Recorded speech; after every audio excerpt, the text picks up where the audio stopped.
औज़ु बिल्लाहि समीइल अलीमिल अज़ीमिल हफ़ीज़ बिवजहिल करीम व सुल्तानिहिल क़दीम मिनर रिस्सिल ख़बीसिल मुख़ब्बसिश शैतानिर लईनिर रजीम व क़बीलिही व नफ़्ख़िही व नफ़्सिही व हमज़िही बिस्मिल्लाहिर रहमानिर रहीम। तमाम नबियों के सरदार हज़रत मोहम्मद सल्लल्लाहु अलैहि वसल्लम और तमाम मज़ाहिब के सरदार दीन इस्लाम के पैरोकारों, सलामुन अलैकुम तिब्तुम, बरकतें और रहमतें आप पर। सुबहानक अल्लाहुम्मा व बिहम्दिका ला इलाहा इल्ला अंता अस्तग़फिरुका व अतूबु इलैका। तकरीर और तहरीर से पहले अगर इसे पढ़ लिया जाए तो कोई ख़ता हो जाए तो अल्लाह ताला माफ़ फरमा देता है। मैं और हम सब इकरार करते हैं कि कोई नबी, कोई वली, कोई जिन, कोई परी, कोई फ़रिश्ता अल्लाह ताला के बराबर नहीं है। जो अल्लाह ताला का शरीक ठहराए वो मुशरिक है, और जो मोहम्मद सल्लल्लाहु अलैहि वसल्लम की तौहीन करे वो दोज़खी है। शैतान सबसे पहला तौहीद परस्त आबिद व ज़ाहिद था, जिसने नबी की तौहीन की और काफिर हुआ, दोज़खी हुआ। ईमान क्या है, ये अजीम पैगाम अजीम सनद के साथ समात कर रहे हैं।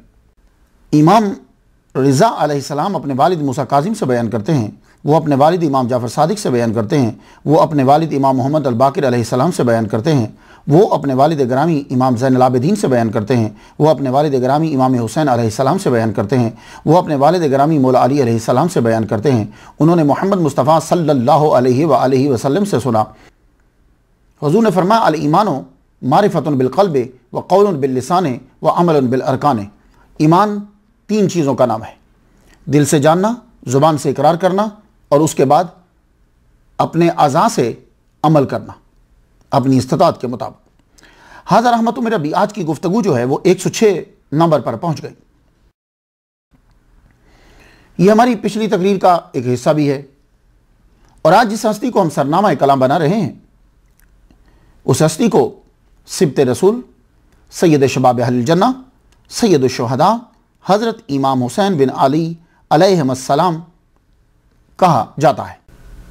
तारीख़ विलादत 5 शाबान 4 हिजरी 10 जनवरी 626 ईस्वी है, और तारीख़ शहादत 10 मुहर्रमुल हराम 61 हिजरी 10 अक्टूबर 680 ईस्वी बनती है। आज 2016 में आपको दुनिया से गए हुए 1336 शमसी साल हो चुके हैं। आपका मज़ार इराक़ के शहर करबला में है।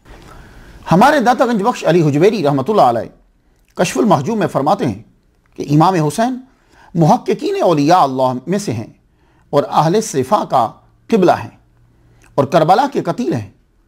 अहले तरीक़त यानी सूफिया और औलिया अल्लाह आपके हाल की दुरुस्तगी पर मुत्तफ़िक़ हैं। जब तक हक़ ज़ाहिर रहा आप हक़ की इत्तबा करते रहे, और जब हक़ पोशीदा हुआ तो आपने तलवार को उठा लिया। सिब्ते रसूल हदीस नंबर 140 है। इब्न माजा याला बिन मुर्रा कहते हैं, सल्लल्लाहु अलैहि वसल्लम के साथ एक दावत में खाना खाने गया। वापसी पर देखा कि हज़रत हुसैन जो हैं वो गली में खेल रहे हैं। मोहम्मद मुस्तफ़ा सल्लल्लाहु अलैहि वसल्लम लोगों से आगे बढ़े, हाथों को फैलाया, तो यानी कि मेरे करीब आओ। तो बच्चा जो है वो इधर उधर दौड़ने लगा। मोहम्मद सल्लल्लाहु अलैहि वसल्लम हंसने लगे, मुस्कुराने लगे। इमाम हुसैन भी मुस्कुरा रहे हैं। आखिरकार हुजूर सल्लल्लाहु अलैहि वसल्लम ने हज़रत इमाम हुसैन को पकड़ लिया। अपना एक हाथ ठोड़ी के नीचे रखा, एक हाथ सर के ऊपर रखा, और मोहम्मद मुस्तफ़ा सल्लल्लाहु अलैहि वसल्लम ने उनका बोसा लिया और फरमाया, हुसैन मिन्नी व अना मिन हुसैन। हुसैन मुझसे है, मैं हुसैन से हूं। अहब्बल्लाहु मन अहब्ब हुसैनन, हुसैन सिब्तुम मिनल असबाते। असल में इस लफ्ज के लिए जो है वो मैंने हदीस मुबारका पढ़ी, क्योंकि कुछ लोगों ने यह कहा कि सिब्त सिर्फ पोते के लिए आता है। तो हुजूर ने फरमाया सिब्तुम मिनल असबाते। तहजीब व तहजीब जिल्द 2 सफ़ा 346। हुजूर सल्लल्लाहु अलैहि वसल्लम ने खुद जो है वो सिब्त कहा।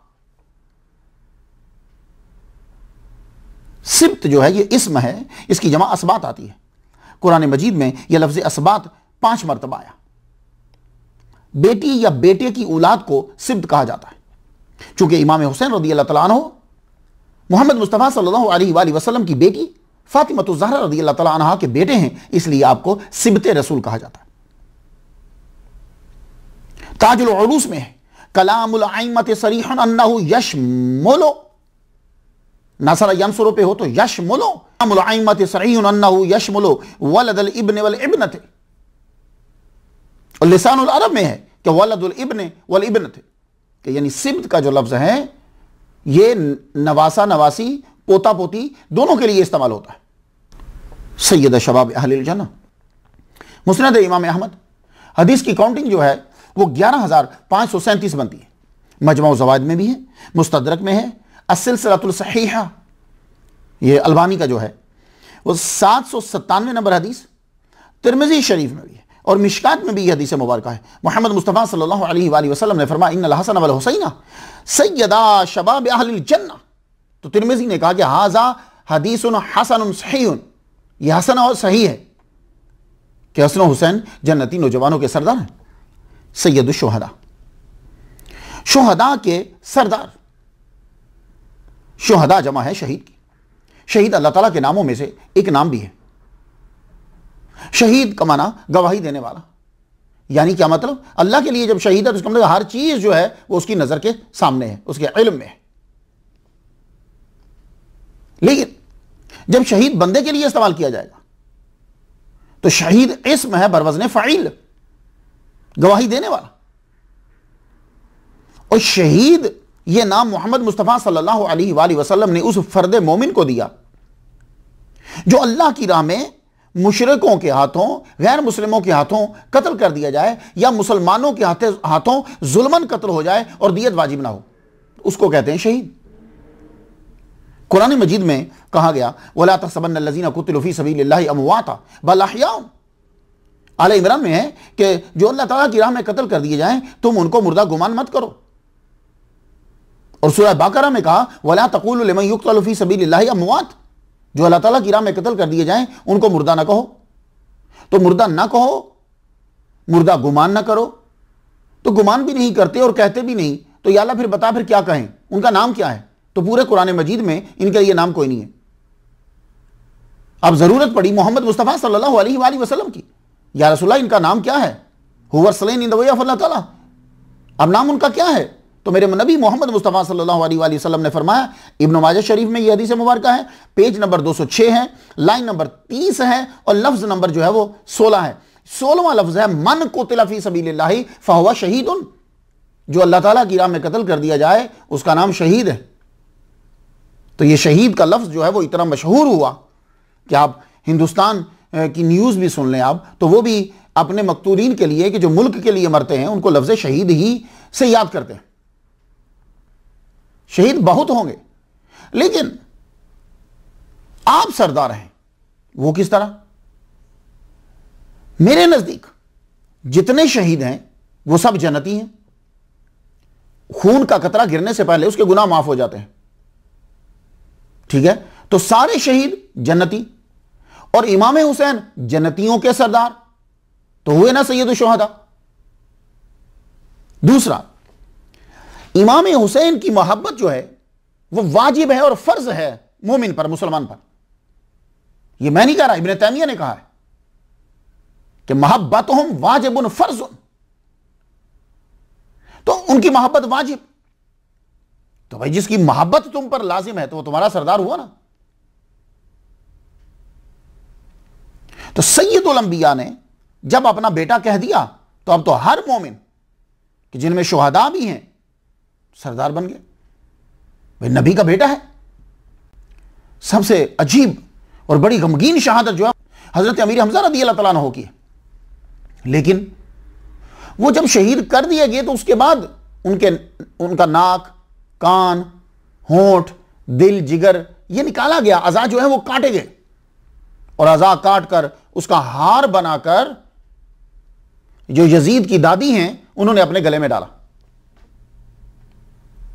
लेकिन ये सब बाद में हुआ, उनकी शहादत के बाद हुआ। इमाम हुसैन रज़ी अल्लाह तआला अन्हु को सैयदुश शुहदा मैं इसलिए कहता हूं कि यह सब आपकी नजरों के सामने हुआ। अली असगर आदमी के अज़ा जो कटे तो इतना गम नहीं जितना उसके सामने उसका मासूम 6 माह का बच्चा जो है वो शहीद हो रहा है, उसका जवान 18 साल का बेटा जो है वो उसके सामने उसकी गर्दन काटी जा रही है, उसके दामाद उसके भतीजे को उसके सामने मारा जा रहा है। दुनिया से जाने का मंजर सबका वो देख रहे हैं। तो इस लिहाज से यह सैयदुश शुहदा है। आप सैयदुश शुहदा हैं कि आपकी शहादत की खबर, अभी आप 5 साल के हैं, इससे भी छोटे हैं, कि मोहम्मद मुस्तफ़ा सल्लल्लाहु अलैहि वसल्लम को पहले से बता दिया गया और आपकी शहादत की खबर आपके रिश्तेदारों को मालूम थी। इज़ालतुल खुफा ये किताब का नाम है, फसल पंजम है। बयान फितना सानिया के उन्वान में लिखा है कि उम्मे फजल हुजूर की चच्ची कहती है कि मैं एक रोज़ इमाम हुसैन रज़ी अल्लाह तआला अन्हु को लेकर मोहम्मद मुस्तफ़ा सल्लल्लाहु अलैहि वसल्लम के पास गई। मैंने जाकर हुजूर को दिया। हुजूर सल्लल्लाहु अलैहि वसल्लम ने एक तरफ रखा तो आप मुंह आपका दूसरी तरफ। मैंने उधर उस तरफ जाकर देखा तो हुजूर सल्लल्लाहु अलैहि वसल्लम रो रहे हैं, आपकी आंखों में आंसू जा रही हैं। मैंने अर्ज की, या रसूल अल्लाह क्या हुआ, आप क्यों रो रहे हैं? तो हुजूर सल्लल्लाहु अलैहि वसल्लम ने फरमाया कि जिब्रील मेरे पास आए हैं, उन्होंने मुझे खबर दी है कि आपकी उम्मत आपके इस बेटे को शहीद कर देगी,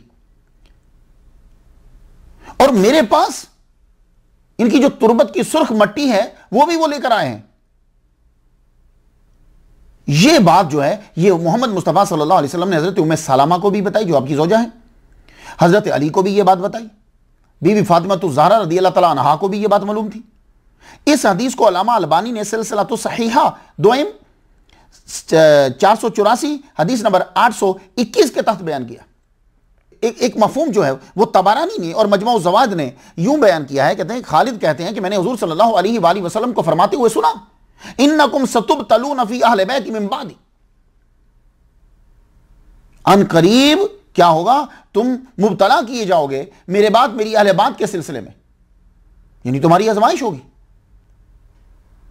शहादत की खबर वाली जो हदीस है ये आपको मुस्तदरक में मिलेगी, तबकात इब्न साद में मिल जाएगी, मोजमुल कबीर में मिलेगी, खसाइस कुबरा में मिलेगी, सिर्र शहादतैन में मिलेगी, अल बिदाया वन निहाया सफ़ा 199 जिल्द 8वीं पे मिलेगी, तहजीब तहजीब के सफ़ा 347 पे आपको ये हदीस मुबारका मिलेगी। कौन सी? जिसमें हुजूर सल्लल्लाहु अलैहि वसल्लम ने उनकी शहादत की खबर पहले से दे दी थी। अब आ जाइए हुसैन, ये आपका जाती नाम, असली नाम है। ये लफ्ज़ हुसैन लफ्ज़ हसन की तस्गीर है।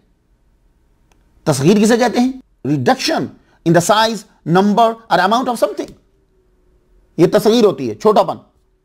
राजुलन बंदा, रुजैल छोटा बंदा। तो हसन की तस्गीर बनेगी हुसैन। तो हुसैन वैसे भी 1 साल छोटे हैं इमाम हसन से, तो हसन का माना खूबसूरत, खूबी, भलाई। तो हुसैन में तस्गीर के माना जो है वो पाए जाएंगे। इमाम हुसैन माशाल्लाह क्या मकाम है आपका, लेकिन बहरहाल इमाम हसन बड़े भाई हैं। इमाम हुसैन को तो करबला में दुख दिए गए, लेकिन इमाम हसन अलैहिस्सलाम को रोजाना 9 साल तक आपको टॉर्चर किया गया। एक आदमी सल्तनत को छोड़कर एक आम आदमियों जैसी जिंदगी गुजार रहा हो, और फिर उस गवर्नमेंट के करिंदे जो हैं वो बहाने बहाने से तंग कर रहे हो, क्या अजीब आलम होता होगा। हुसैन है उसदुल गाबा, सफ़ा 278 अरबी, अल हसनो वल हुसैनो मिन अस्माए अहलिल जन्ना लम यकूना फिल जाहिलियत। ये हसन और हुसैन जो हैं ये जन्नतियों के नाम हैं, और जमाना जहालियत में नहीं थे। मोहम्मद मुस्तफ़ा सल्लल्लाहु अलैहि वसल्लम के सदक़े से ये आपके बेटों को अता हुए। तो नाम से बरकत कुछ हासिल करी। गुफ्तगू आगे बढ़ाते हैं। सारी उम्मत मुस्लिमा की हज़रत मोहम्मद मुस्तफ़ा सल्लल्लाहु अलैहि वसल्लम के बाद मौला अली शेर खुदा रज़ी अल्लाह तआला अन्हु, मौला अली की बीवी फातिमा ज़हरा रज़ी अल्लाह तआला अन्हा से शादी हुई।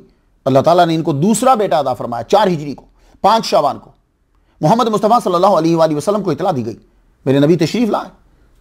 आपने आकर नाम रखा हुसैन। उसदुल गाबा जिल्द 2 में है, सफ़ा 15 पे हुजूर सल्लल्लाहु अलैहि वसल्लम ने इमाम हुसैन के कान में अज़ान दी। बाल जो है वो मुड़े गए, अकीका किया गया। 2 मेंढे जो है वो ज़िबा किए गए, और वो जो बाल थे, बालों का वजन किया गया चांदी के बराबर, और फिर वो चांदी सदका की गई। हुजूर सल्लल्लाहु अलैहि वसल्लम के साथ 6 साल 7 महीने इमाम हुसैन ने गुजारे। अमेरिका का एक अदारा है फैक्ट्स फॉर लाइफ। यह अदारा 1989 में कायम हुआ। यह अदारा क्या करता है कि बच्चों के मुतल्लिक तहकीक करता है और दुनिया को देता है। कि एक तहकीक है वो मैं आपकी नजर करना चाहता हूं, आपको मालूम हो जाए कि वो जो साल उन्होंने हुजूर सल्लल्लाहु अलैहि वसल्लम के साथ गुजारे हैं वो कितने इंपॉर्टेंट थे। The first 5 years of a child's life are fundamentally important. They are the foundation that shapes children's future, health, happiness, growth, development. इसको पढ़ने के बाद, यानी कि पहले जो साल हैं बच्चे के, उसमें उसकी ग्रोथ होती है, वो बहुत इंपॉर्टेंट है। उसके जहन की ग्रोथ होती है, फ्यूचर, सेहत, खुशी, ये सारी चीजें उन्हीं पहले 3 साल के अंदर जो है वो डेवलप हो रही हैं। उसकी ब्रेन जो है वो बढ़ रहा है इसी के अंदर। तो अब इसको पढ़ने के बाद आप पढ़ो कि हुजूर सल्लल्लाहु अलैहि वसल्लम ने कैसी तरबियत की हजरत इमाम हसन की और इमाम हुसैन की, कि आप सल्लल्लाहु अलैहि वसल्लम ने 5 साल में ऐसी तरबियत कर दी दोनों की कि आपने उनकी 5 साल की उम्र में फरमा दिया, अभी वो 5 साल के हैं, फरमा दिया कि ये दोनों बच्चे मेरे जन्नती नौजवानों के सरदार हैं। सिर्फ जन्नती ही नहीं, जन्नती नौजवानों के सरदार हैं। तो जन्नती होना आसान कोई नहीं है, बहुत मुश्किल है। अल्लाह ताला ने सहाबा से ये कहा था कि भाई तुम गुमान करते हैं कि जन्नत में जल्दी चले जाएंगे, अभी तो तुम्हारी आजमाइश हुई ही नहीं, तो जन्नती होना इतना आसान नहीं है। तो इमाम हसन हुसैन की ऐसी तरबियत कर दी कि 5 साल, आदमी बड़ा तो बाद में होगा, 5 साल उनकी उम्र है, फरमा दिया कि ये जन्नती नौजवानों के सरदार हैं। गोया कि उनकी तरबियत टॉप की और उनके अंदर क्वालिटीज और सलाहियतें जो है सबसे आला है। अब जन्नती कौन होता है, सादा समझ लीजिए कि पहले जन्नती कौन है। मैं कुछ आयत आपकी नजर करना चाहता हूं। सूरह हज की आयत नंबर 14 है। अल्लाह ताला फरमाता है इन्नल्लाह युदखिलुल लज़ीना आमनू व अमिलुस सालिहाति जन्नातिन तजरी मिन तहतिहा अल-अनहार। अल्लाह ताला दाखिल करेगा मोमिनीन को और अमले साले करने वालों को जन्नत में। सूरह फतह की आयत नंबर 17 पे फरमाया वमन युतिइल्लाह व रसूलहू युदखिलहु जन्नातिन तजरी मिन तहतिहा अल-अनहार। जो अल्लाह और उसके रसूल की इताअत करेगा अल्लाह ताला उसको जन्नत में दाखिल करेगा। सूरह कलम की आयत नंबर 34 पे कहा इन्ना लिल मुत्तकीना इंदा रब्बिहिम जन्नातिन नईम। जो मुत्तकीन है ना वो जन्नातिन नईम में है। तो जन्नती होने के लिए शर्त है कि मोमिन हो, अमले साले हो, अल्लाह रसूल की इताअत करता हो और वो इताअत हमेशा से हो, यानी मुत्तकी यानी हमेशा परहेजगार रहे। ये जन्नती होने के लिए है। तो सरदार होने के लिए तो और क्वालिटी चाहिए। अगर आप मास्टर हैं तो मास्टर की एक क्वालिटीज हैं, शरायत कंडीशंस हैं। तो जो हेड मास्टर होगा, जो प्रिंसिपल होगा, उसकी और होंगी। तो जन्नती की जब है तो जो जन्नतियों का सरदार है उसके अंदर सलाहियतें कितनी होंगी। ये तो हुजूर सल्लल्लाहु अलैहि वसल्लम ने क्या तरबियत की हुसैन की कि 6 साल 7 महीने में ऐसी जबरदस्त तरबियत कर दी आपने कि फरमाया ये सरदार हैं। और ऐसी तरबियत फरमा गए कि ऐलान कर दिया, ये फरमा दिया। तिरमिज़ी शरीफ हदीस नंबर 3718 पे है। और ये ऐलान आम ऐलान नहीं, हिज्जतुल विदा में ऐलान करा। आप अपनी ऊंटनी पे जलवा फरमा है, मकाम अरफात में आप ऐलान कर रहे हैं और ये ऐलान बड़ा अहम है। इस ऐलान का तज़किरा किया तिरमिज़ी शरीफ ने अय्युहन्नास इन्नी क़द तरक्तु फ़ीकुम मा इन अख़ज़्तुम बिही लन तदिल्लु किताबल्लाहि व इतरती अहल बैती। कि यानी मैं तुम्हारे अंदर छोड़े जा रहा हूं, पकड़े रखोगे तो गुमराह नहीं होगे। एक चीज किताब है, दूसरी मेरी अहले बैत है। यह भी एक तरबियत की तरफ इशारा है कि यानी मैंने हसन हुसैन की ऐसी तरबियत कर दी है कि अब तुम इनको फॉलो करो। यहां से अंदाजा लगाओ कि क्या कुछ पढ़ा दिया होगा मोहम्मद मुस्तफा सल्लल्लाहु अलैहि वसल्लम ने अपने दोनों नवासों को और अपनी अहले बैत को, कि सारी कौम को उनके पीछे लगा रहे हैं। तो जाहिल के पीछे तो नहीं ना लगाएंगे, फासी के पीछे तो नहीं ना लगाएंगे, कम अकल के पीछे तो नहीं लगाएंगे, ऐसे के पीछे लगाएंगे कि जिसके अंदर सब कुछ हो। कि यानी तुम कुरान मजीद को पकड़ लो और अहले बैत को पकड़ लो, पता चला कि दोनों एक ही हैं। कुरान जो है वो लिखा हुआ है और अहले बैत जो है वो उसकी अमली तस्वीर है। अल्लाहु अकबर जल्ल शान। और अतात बगैर मोहब्बत के नहीं होती।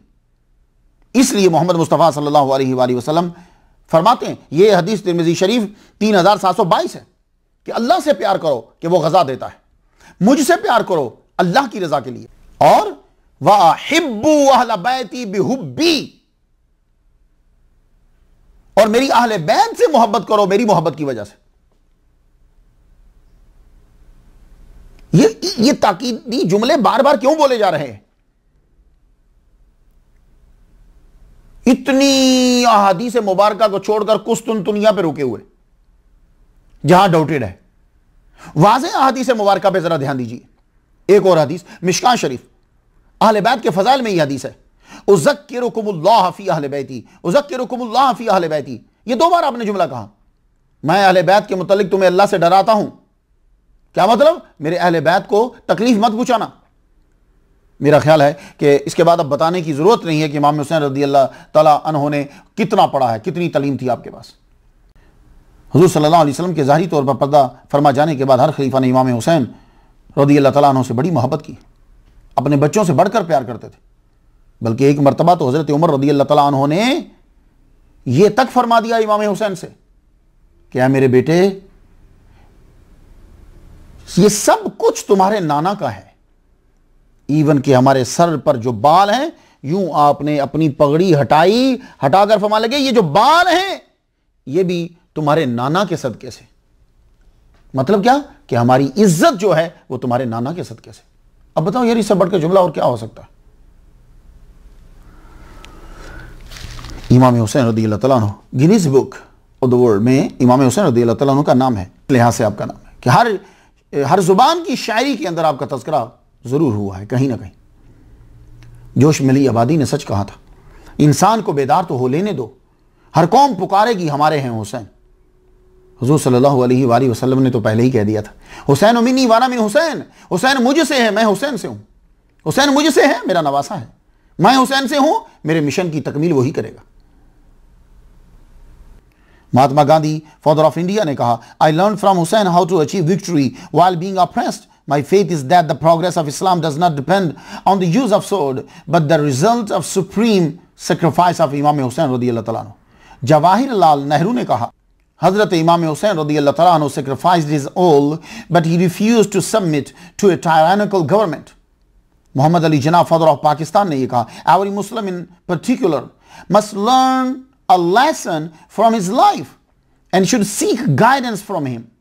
Rabindranath Tagore ने कहा, in order to keep alive justice and truth, instead of an army or weapons, success can be achieved by sacrificing lives. Exactly what Imam Hussain radiyallahu ta'ala anhu did. Imam Hussain is the leader of humanity. Sarojini Naidu ने कहा, I congratulate Muslims that from among them Hussain, great human being, was born, who is and honored totally by all communities. Thomas Carlyle, Scottish Morrich, ने ये कहा, the best lesson which we get from the tragedy of Karbala is that Hussain and his companions were rigid believers in God. Kanwar Mahinder Singh Bedi, मशहूर Indian शायर, ने Dubai में कलाम पढ़ते हुए ये कहा, जिंदा इस्लाम को किया तूने, हक को बातल दिखा दिया तूने, जी के मरना तो सबको आता है, मर के जीना सिखा दिया तूने, मुझको भी अपनी गुलामी का शरफ दे दी जो, खोटा सिक्का भी तो आका कभी काम आता है। और एक और सिख हैं सरदार निजाम सिंह, उन्होंने यूं नजराना अकीदत पेश किया, कुरान और हुसैन का मजमून एक है, इन दोनों लफ्जों का हर्फ नून एक है, गमे जहां का मदावा कोई नहीं करता, ये काम तेरे अलावा कोई नहीं करता, रसूल होने का दावा तो कई करते हैं, हुसैन होने का दावा कोई नहीं करता। यह सरदार निजाम सिंह का कलाम। उत्तर प्रदेश जिला बांदा 2016 से 266 साल कबल यहां चपाट राव ने याद हुसैन मनाने का आगाज किया।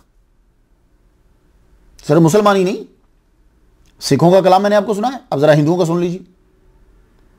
तो 266 साल कबल याद हुसैन मनाने का आगाज यहां किया, उत्तर प्रदेश के इस जिला के अंदर।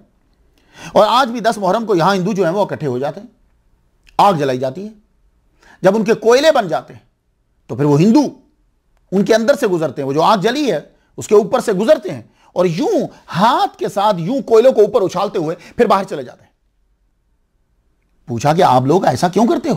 कहने लगे कि जब वो कोयले पांव को और हाथों को जलाते हैं तो बॉडी को तकलीफ का एहसास होता है, तो इमाम हुसैन की तकलीफ याद आती है, वो इससे भी बढ़कर है।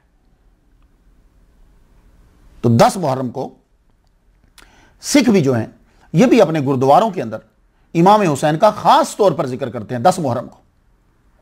तो एक शख्स आपसे पूछा कि भाई आप 10 मुहर्रम को कड़ा प्रसाद देते हो, इनकी याद करते हो? क्या लगे हाँ, हमें अपने गुरु अर्जन देव जो हैं उनकी याद आ जाती है।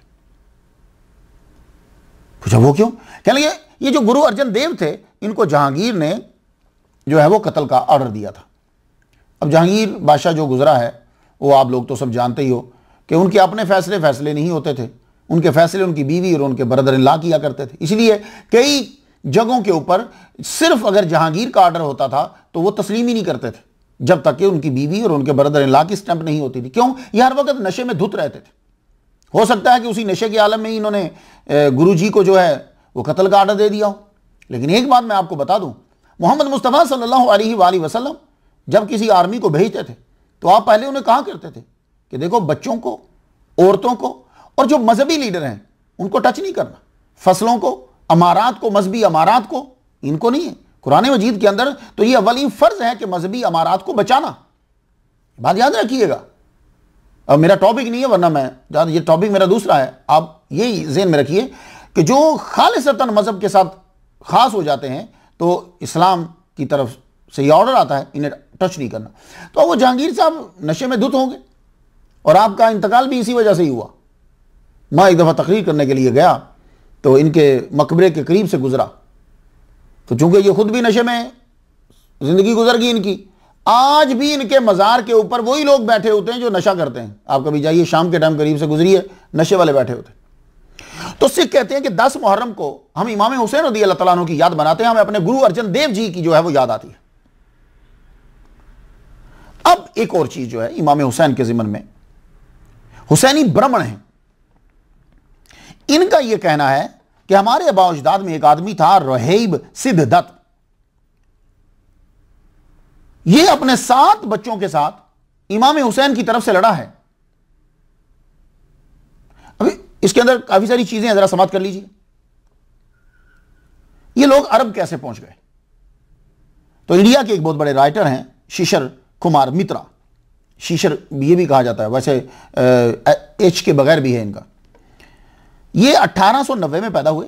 इनको इंडिया का बड़ा अवार्ड जो है पद्मा विभूषण अवार्ड भी जो है वो इनको मिला है। इन्होंने एक किताब लिखी है द विजन ऑफ इंडिया।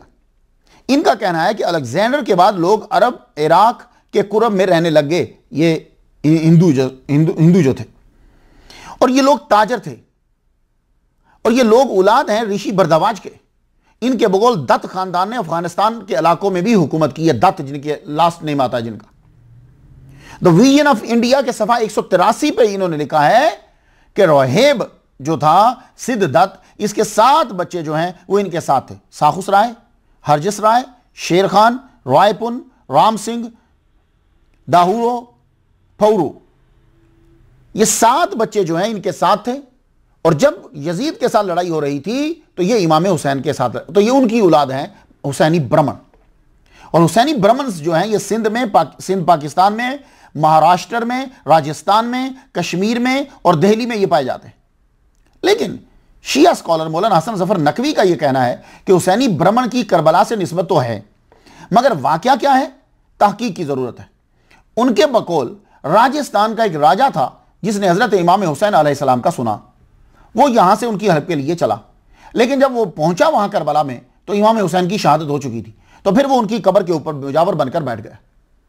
तो कहते हैं कि ये वहीं इसने जान दे दी, वहां कब्र है, बकौल मौलाना हसन जफर नकवी के, कि उसकी कब्र वहां है।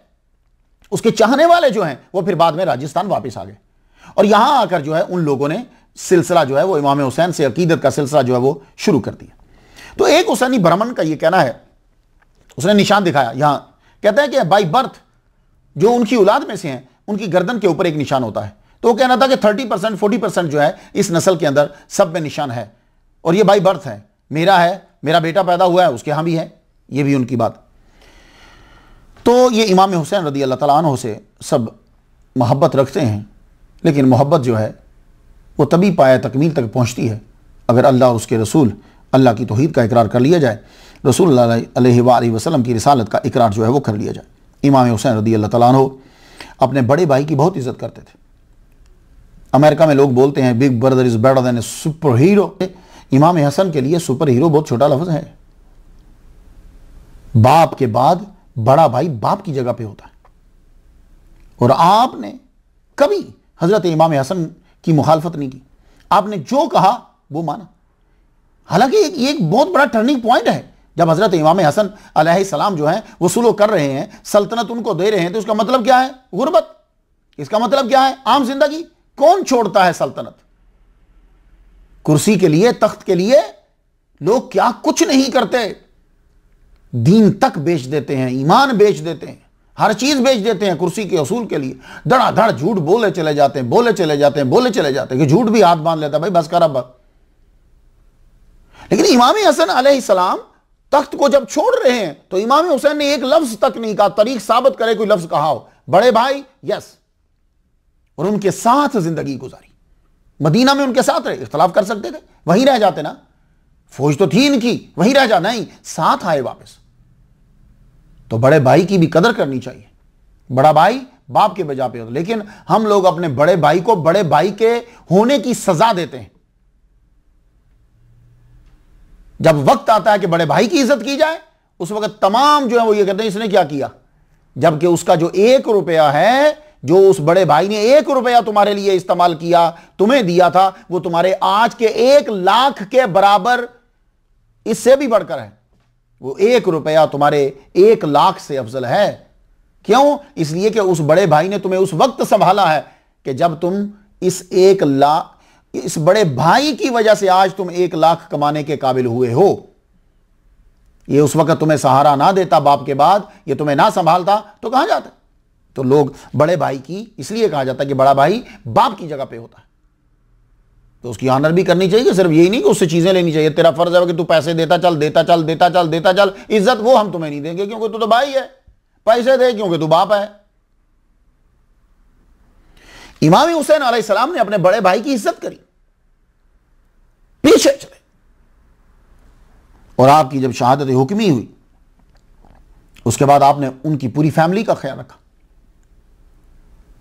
अब सुनकर हैरान हो जाओगे, हजरत इमाम हुसैन अलैहिस्सलाम अपनी भाभी की मां की तरह इज्जत करते थे। कोई काम होता आपकी कोशिश होती कि मैं खुद जाऊं, और यूं सर झुकाए जो है वो खड़े रहते। हालांकि 1 साल का फर्क है इमाम हसन अलैहिस्सलाम से उम्र में, और उनके बच्चों को अपने बच्चों की तरह समझा और अपने बच्चों की तरह पाला। यही वजह है कि करबला के सफर में वो बच्चे आपके साथ थे। अबू बकर बिन इमाम हसन, उमर बिन इमाम हसन, अब्दुल्ला बिन इमाम हसन, कासिम बिन इमाम हसन, ये चारों ने जान दी है करबला के अंदर। तो चाचा ने जिस तरह पाला है तो फिर जान देने को दिल करता है ना भाई। मदीना मुनव्वरा में 9 साल इमाम हसन के साथ रहे। 670 ईस्वी में जब उनकी शहादत हुक्मी हुई, उस वक्त इमाम हुसैन रज़ियल्लाहु ताला अन्हु की उम्र 44 साल थी। इमाम हसन की उम्र, इमाम हसन के बाद हजरत अमीर मुआविया रज़ियल्लाहु ताला अन्हु ने 10 साल हुकूमत की, क्योंकि आपका विसाल 680 ईस्वी में हुआ। उन्होंने मरने से पहले एक खास वसीयत यजीद को की थी। इसे इब्ने असीर ने अल कामिल में नकल किया कि अहले इराक हुसैन बिन अली को तेरे बराबर में ले आएंगे, अगर ऐसा हो जाए तो उनसे दरगुजर करना, उनकी कराबत जो रसूलुल्लाह से है उसका पूरा एहतराम करना। यजीद ने तख्त नशीन होते पहला हुक्म जारी किया गवर्नर मदीना वलीद बिन उतबा को, हुसैन, अब्दुल्ला बिन जुबैर, अब्दुल्ला बिन उमर, इनसे हर हाल में बायत ली जाए और इनको उस वक्त तक गिरफ्तार रखो जब तक ये बायत का ऐलान न करें। अब ये खत जब वलीद के पास, गवर्नर मदीना के पास जब पहुंचा, आपने खत पढ़ा, परेशान हुआ, कहने लगा मैं क्या करूं, अगर मुझसे कोई गुस्ताखी होगी मेरा ईमान चला जाएगा। अब मशवरे के लिए मरवान को बुलाया। मरवान जो है ये साहब का गवर्नर, ये जब आया पूछा मैं क्या करूं, तो मरवान ने अपनी अकल के मुताबिक जो है वो फैसला दिया, बिना बताए कि अमीर मुआविया का इंतकाल हो गया है, इन्हें बुला लो और जबरदस्ती इनसे बायत ले लो, उस वक्त तक मत छोड़ना जब तक कि ये बायत ना कर लें, तेरे हाथ से निकल गए फिर कभी कब्जे में नहीं आएंगे। बुला तुम। जराए आमदोरफ्त मीडिया आज जितना तो तेज नहीं था कि पल में खबर दूसरे कोने तक पहुंच जाए कि कौन पार्टी छोड़ गया, कौन मुल्क से दौड़ गया। अब सिर्फ जात की सालमियत और तख्त की सालमियत का मसला ऊपर आ गया। अब यजीद को अपनी जात की सालमियत और तख्त की सालमियत थी। मदीना में अभी यह खबर आम नहीं हुई थी कि हजरत अमीर मुआविया विसाल कर गए। मस्जिद नबवी में इशा की नमाज हो चुकी थी। इमाम हुसैन रज़ी अल्लाह तआला अन्हु वहां बैठे हैं और अब्दुल्लाह बिन ज़ुबैर भी बैठे, कुछ कोई बात कर रहे होंगे। गवर्नर मदीना ने अब्दुल्लाह बिन अमर बिन उस्मान को भेजा, जाओ जाके इमाम हुसैन से और अब्दुल्लाह बिन ज़ुबैर इनसे बोलो कि आपको गवर्नर मदीना बुला रहा है। जो ही ये बच्चा आया, सलाम किया, आपने जवाब दिया, पूछने लगे किधर आए हो? कहा हुजूर आपको गवर्नर बुला रहे हैं। इमाम हुसैन रज़ी अल्लाह तआला उन्होंने उनसे कहा ठीक है आप जाइए, हम आते हैं। बाद में सोचने लगे, अब्दुल्लाह बिन ज़ुबैर से कहते हैं ये रात को तो किसी से मिलता ही नहीं, ना कभी इसने बुलाया, आज ये हमें क्यों बुला रहा है? इमाम हुसैन कहने लगे लगता है कि मेरे मुआविया का इंतकाल हो गया, और कोई रीज़न नहीं हो सकती, और ये हमसे यजीद के लिए बायत लेना चाहता है। तो कहा क्या करें? इमाम हुसैन बोले भाई बायत तो हम नहीं करेंगे, बहरहाल मैं कुछ जवानों को लेकर साथ जाता हूं, देखते हैं क्या होता है। हजरत इमाम हुसैन रज़ी अल्लाह तआला अन्हु चंद जवानों को साथ लेकर गवर्नर हाउस की तरफ, वलीद बिन उतबा के मकान की तरफ बढ़े। लड़कों को बाहर खड़ा कर दिया, कहा तुम बाहर खड़े रहो, अगर ऊंची आवाज़ सुनो तो अंदर आ जाना। इमाम हुसैन रज़ी अल्लाह तआला अन्हु अंदर गए, मरवान बैठा रहा तो अहले बैत का जो आशिक है वलीद बिन उतबा वो खड़े हो गए, मिले, सलाम किया, बैठे। तो उन्होंने ये कहा कि असल में आपको बुलाया इसलिए है कि हज़रत अमीर मुआविया का इंतकाल हो गया। इमाम हुसैन अलैहिस्सलाम ने पढ़ा इन्ना लिल्लाहि व इन्ना इलैहि राजिऊन। तो कहा यजीद का ये ख़त है, पढ़ लीजिए, वो बायत लेना चाहता है आपकी। इमाम हुसैन रज़ी अल्लाह तआला अन्हु ने जब ये सुना तो आपने फरमाया भाई पहले लोगों को जमा कर लो, इस तरह छुप कर तो हम बायत नहीं करेंगे, लोगों को जमा करो, वहां बात होगी, फिर फैसला होगा। यह कहकर आप उठ पड़े। जब चल पड़े तो मरवान ये कहने लगा इनको पकड़ लो, ये दोबारा तुम्हारे कब्जे में नहीं आएंगे। मगर वलीद बिन उतबा ने ऐसी हरकत नहीं की। इमाम हुसैन रज़ी अल्लाह तआला अन्हु आए। अब्दुल्लाह इब्न ज़ुबैर को जब खबर हुई तो आप गैर मरूफ रास्ते से बिना बायत किए यजीद की अपने भाई जाफर के साथ मक्का की तरफ रवाना हो गए।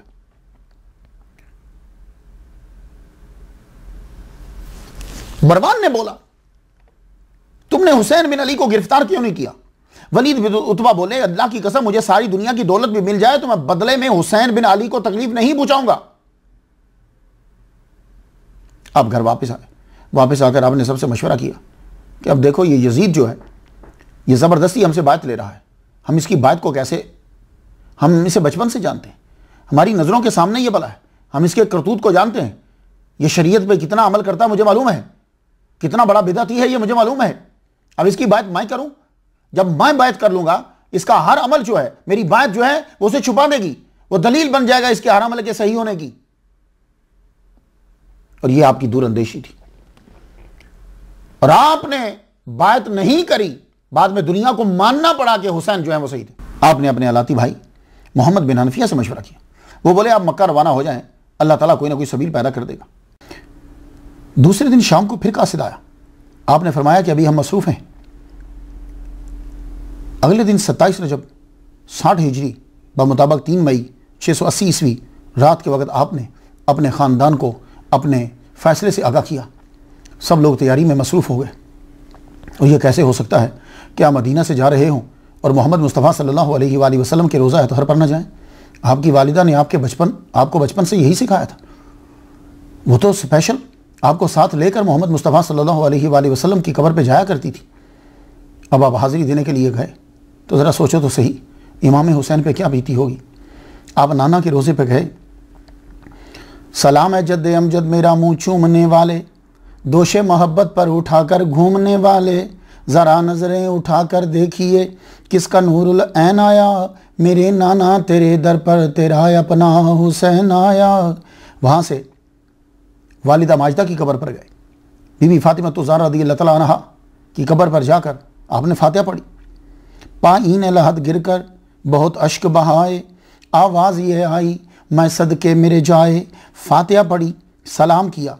साथ ही बड़े भाई इमाम हसन की कब्र, वहाँ खड़े हुए।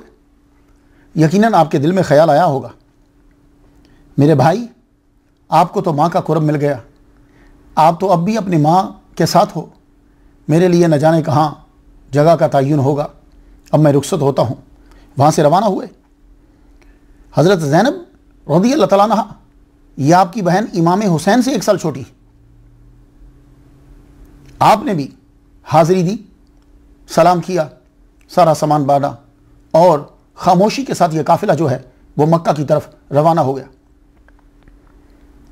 तो गोया कि बीबी ज़ैनब यूं कह रही होगी, जंदरे मार घरानो ज़ैनब कर दिए आहोजारी, वतना वाले हो खैरी वसो हुन साड़ी कूच तैयारी। ये काफिला मदीना से मक्का की तरफ रवाना हो गया, जहां बचपन गुजारा, नाना के कंधों पे सवारी करी, नाना की पुश्त पर भी बैठे, नाना के साथ चले, अब वही जगह छोड़कर जा रहे। यह काफिला 9 मई को मक्का मुकरमा पहुंचा। जब यजीद को इतला मिली कि इमाम हुसैन मदीना से चले गए, उसने वलीद बिन उतबा को माजूल कर दिया और माजूल करके अमर बिन सईद अशदक को मदीना का गवर्नर बना दिया। अब वो जो लोग जो कहते हैं कि यजीद का कसूर कोई नहीं है, अब वो कसूर गिनते जाएं, वो इन्वॉल्व है, उसको एक एक चीज की खबर है। ऐसा नहीं हो सकता कि जिससे सबसे ज्यादा खतरा हो आदमी उससे अपनी आंखें बंद कर ले, ऐसा कभी नहीं होगा। यजीद को अगर खतरा था तो सबसे ज्यादा खतरा हजरत इमाम हुसैन अलैहिस्सलाम से था, यह बात याद रखिएगा। इसलिए कि शराइत के अंदर यह तय था कि हजरत अमीर मुआविया अपनी जिंदगी में खुद किसी को नामजद नहीं करेंगे, अवाम जिसे नामजद करे तो करे। यह काफिला जब मक्का पहुंचा, गवर्नर यहां से चेंज कर दिया गया, तो गवर्नर ने क्या किया कि अमर बिन जुबैर को पुलिस का अफसर बना दिया और पुलिस का अफसर बनाकर 2000 का लश्कर देकर मक्का की तरफ रवाना कर दिया कि अब्दुल्ला इब्ने जुबैर को पहले पकड़ो, उसके बाद फिर हम इमाम हुसैन अलैहिस्सलाम से निपट लेंगे। अब यह लश्कर जो है, यह 2000 का लश्कर मक्का में जब पहुंचा तो बाहर इन्होंने कयाम कर दिया, कयाम किया, हजरत अब्दुल्ला इब्ने जुबैर को वार्निंग दी, मगर यह लड़ाई हुई। अब्दुल्ला इब्ने जुबैर रज़ियल्लाहु तआला अन्हु आपके जो साथी थे, उन्होंने ऐसा हमला किया कि यह 2000 का लश्कर जो है यह वहां से भाग गया। हालांकि मक्का जब भेजी थी फौज, तो अब्दुल्ला इब्ने जुबैर रज़ियल्लाहु तआला अन्हु को गिरफ्तार करने के लिए तो अबू शुरैह खुज़ाई ने कहा था कि ऐसा मत करो, मक्का में क़िताल मत करो, मगर वो ना माने। इमाम हुसैन रज़ियल्लाहु तआला अन्हु मक्का में क़याम किया। आपने मक्का में किस जगह क़याम किया? वो शेब अबी तालिब, वो जगह बनु हाशिम ही की थी, जहां मोहम्मद मुस्तफ़ा सल्लल्लाहु अलैहि वसल्लम ने वो दिन गुजारे थे। मैंने बीबी खतीजा में तज़किरा करा, वो शेब अबी तालिब, उसी जगह पे जाकर आपने क़याम किया। 4 माह 6 दिन इसी जगह पे आपने क़याम किया। जब शियाने अली को मालूम हुआ तो तमाम सुलेमान बिन सर्द खुजाई के घर में जमा हुए। तारीख़ तबारी जिल्द 6 सफ़ा 197 पे और अहले तशय्युअ की किताब जिलाउल उयून जिल्द 2 सफ़ा 139 पे है। सुलेमान ने कहा, जबकि मुआविया दुनिया से चले गए हैं, इमाम हुसैन ने बायत यजीद से इनकार कर दिया है, वो मक्का मुअज़्ज़मा चले गए हैं, तुम उनके शिया हो, उनके बुजुर्गों और के शिया हो, अगर जानते हो कि नुसरत कर सकोगे तो खतूत लिखो और उनको यहां बुला लो। चनाचे सब ने इत्तफाक किया, एक खत लिखा और यह खत नासिख़ तवारीख़ जिल्द 6 सफ़ा 168 पे है, अल हयात जिल्द 2 सफ़ा 103 पे है, जिलाउल उयून मुल्ला बाक़िर मजलिसी की सफ़ा 139 जिल्द 2 पे है। तर्जमा, सलाम और तारीफ़ के बाद अबारत यह थी, आप जल्दी तशरीफ़ लाएं, मसनद खिलाफत आपके लिए खाली है, मोमिनीन शियों के अमवाल और उनकी गर्दनें आपके लिए हाजिर हैं, आपके सिवा हमारा कोई पेशवा नहीं है। नुमान बिन बशीर गवर्नर कूफा के पीछे हम नमाज नहीं पढ़ते, उसे हम तस्लीम नहीं करते, जब आप तशरीफ़ लाएंगे हम उन्हें निकाल देंगे। 10 रमज़ानुल मुबारक को यह ख़त अब्दुल्ला बिन सुबैह हमदानी और अब्दुल्ला बिन दाल लेकर आपके पास पहुंचे। यह पहला ख़त था। फिर वक्फा से आपके पास ख़त आने लगे, वफूद आने लगे। इब्ने असीर और ताबरी का कहना है कि 150 खतूत जो है वो कूफा से आए, और मुल्ला बाकिर मजलिसी का कहना है कि 12,000 खतूत जो है वो कूफा से आपके पास आए। इमाम हुसैन पढ़ते रख देते। आखिरी खत हानी बिन हानी और सईद बिन अब्दुल्ला लेकर आए। इसकी इबारत अल कामिल इब्न असीर की जिल्द 2 सवा 267 पे यूं है तर्जमा, हुसैन इब्न अली को उनके बाप अली के शिया की तरफ से आपको सलाम हो। लोग आपका इंतजार कर रहे हैं, आपके सिवा किसी को इमामत का हकदार नहीं समझते। अल अजल यब्न रसूलिल्लाह अल अजल, आप आ जाइए। अब इमाम हुसैन खुद तो नहीं गए, इमाम हुसैन ने अपने खत के साथ मुस्लिम बिन अकील को भेजा। कैस बिन सदारी अम्मारा बिन अब्दुल्ला से कहा कि मेरे चचाजाद भाई मुस्लिम बिन अकील को साथ ले जाओ, ये वहां जाके हालात को देखेंगे, फिर ये जो मुझे तहरीर करेंगे उसके मुताबिक मैं अपना फैसला करूंगा। मुस्लिम बिन अकील मदीना गए, मस्जिद नबवी में नमाज अदा की और कूफा की तरफ रुखसत हुए। आपने कूफा पहुंचकर मुख्तार सकफी के घर में कयाम किया। लोगों को मालूम हुआ, जोक दर जोक आकर लोग आपकी बात करने लगे। इब्ने कसीर की रवायत है कि 12,000 लोगों ने बात की। इब्ने कुतैबा ने लिखा कि 20,000 लोगों ने बात की। आपने लोगों की अकीदत गायबाना देखी तो आपने इमाम हुसैन रदी अल्लाह ताला अन्हो को खत लिखा कि ये सब लोग आपके दीवाने हैं। और इमाम मुस्लिम बिन अकील ने सोचा कि जब उनकी अदम मौजूदगी में, गैर हाजिरी में इतने लोग दीवाने हैं, तो जब इमाम हुसैन यहां कूफा में हाजिर होंगे तो फिर कितनी तादाद में लोग आपकी बात करेंगे। आपने यह खत लिखकर रवाना कर दिया। यह खत मक्का की तरफ बढ़ा, तो कूफा से एक खत मक्का की तरफ बढ़ा और एक खत जो है वो यजीद की तरफ बढ़ा। यजीद को खत लिखा, अब्दुल्ला बिन मुस्लिम बिन सईद हजरमी ने लिखा कि अक्सर कूफियों ने तुम्हारी बात तोड़ दी है, उन्होंने इमाम हुसैन के हाथ पर बात कर ली है। नुमान बिन बशीर से यह हालात काबू नहीं हो रहे, तुम फौरन से किसी को भेजो वरना कूफा तुम्हारे हाथ से निकल जाएगा।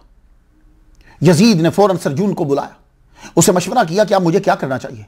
कूफा सारे का सारा तो इमाम हुसैन के हाथ में बात कर चुका है और अगर वो आ जाएंगे तो क्या आलम होगा। तो सरजून ने कहा तेरे पास एक तीर है जबरदस्त, जो तीर निशाने पे लगेगा, तेरे पास एक तलवार है जो काम कर सकती है। कहा कौन? कहा इब्ने ज़ियाद को बुलाओ। इब्ने ज़ियाद की, यजीद की इब्ने ज़ियाद से बनती नहीं थी, लेकिन मजबूरन उसे बुलाना पड़ा। वो बसरा का गवर्नर था, उसको खत लिखा कि तू बसरा का भी गवर्नर है, तुझे कूफा की गवर्नरी भी दी जाती है, तू बसरा से जल्दी फौरन खत मिलते ही वापिस आ और यहां के मामलात को आकर हालात को संभाल। इब्ने ज़ियाद को जब यह खत मिला तो इब्ने ज़ियाद वहां से चला, वहां से वो चला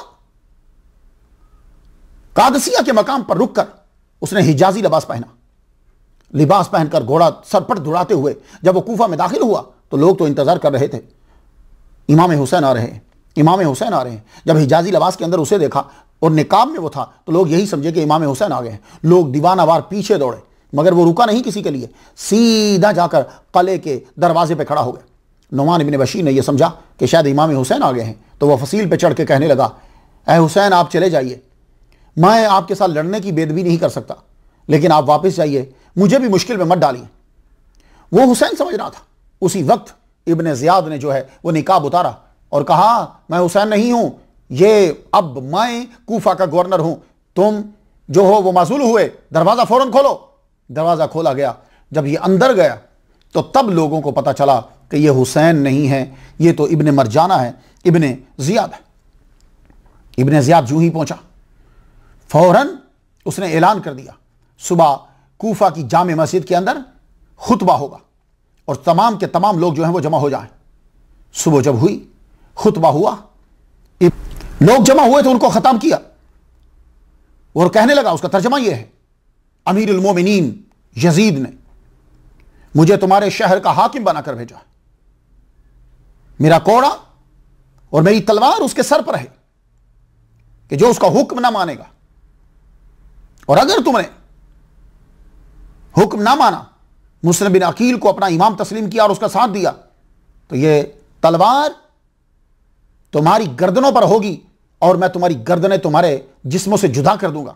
तुम्हारे बच्चे यतीम हो जाएंगे, बीवियां तुम्हारी बेवा हो जाएंगी और तुम्हारी जायदाद को जब्त कर लिया जाएगा। बस ये ऐलान का फैलना था कि लोग आहिस्ता आहिस्ता जो है वो हटने लग गए। तब मुस्लिम बिन अकील जो हैं वो मुख्तार सकफी के घर में थे, वहां से मूव करके आप हानी बिन उर्वा के घर में तशरीफ ले आए। हानी बिन उर्वा के घर में चूंकि आप दाखिल हो चुके थे, उन्होंने आपको पनाह दे दी, आप वहां रहने लग गए। बड़े बड़े लीडरों और सरदारों को हुक्म दिया गया, हर नए आदमी की मुझे रिपोर्ट दी जाए, और तलाश किया जाए कि मुस्लिम बिन अकील कहाँ है। मुस्लिम बिन अकील चूंकि हानी बिन उर्वा के घर में थे, इसलिए किसी को खबर नहीं हो रही, क्योंकि बजाते खुद वो सरदार थे, एक कबीले के बहुत बड़े सरदार थे, किसी को इतला नहीं है। अब उनको तलाश करने के लिए एक जासूस की खिदमत जो है वो हासिल की है।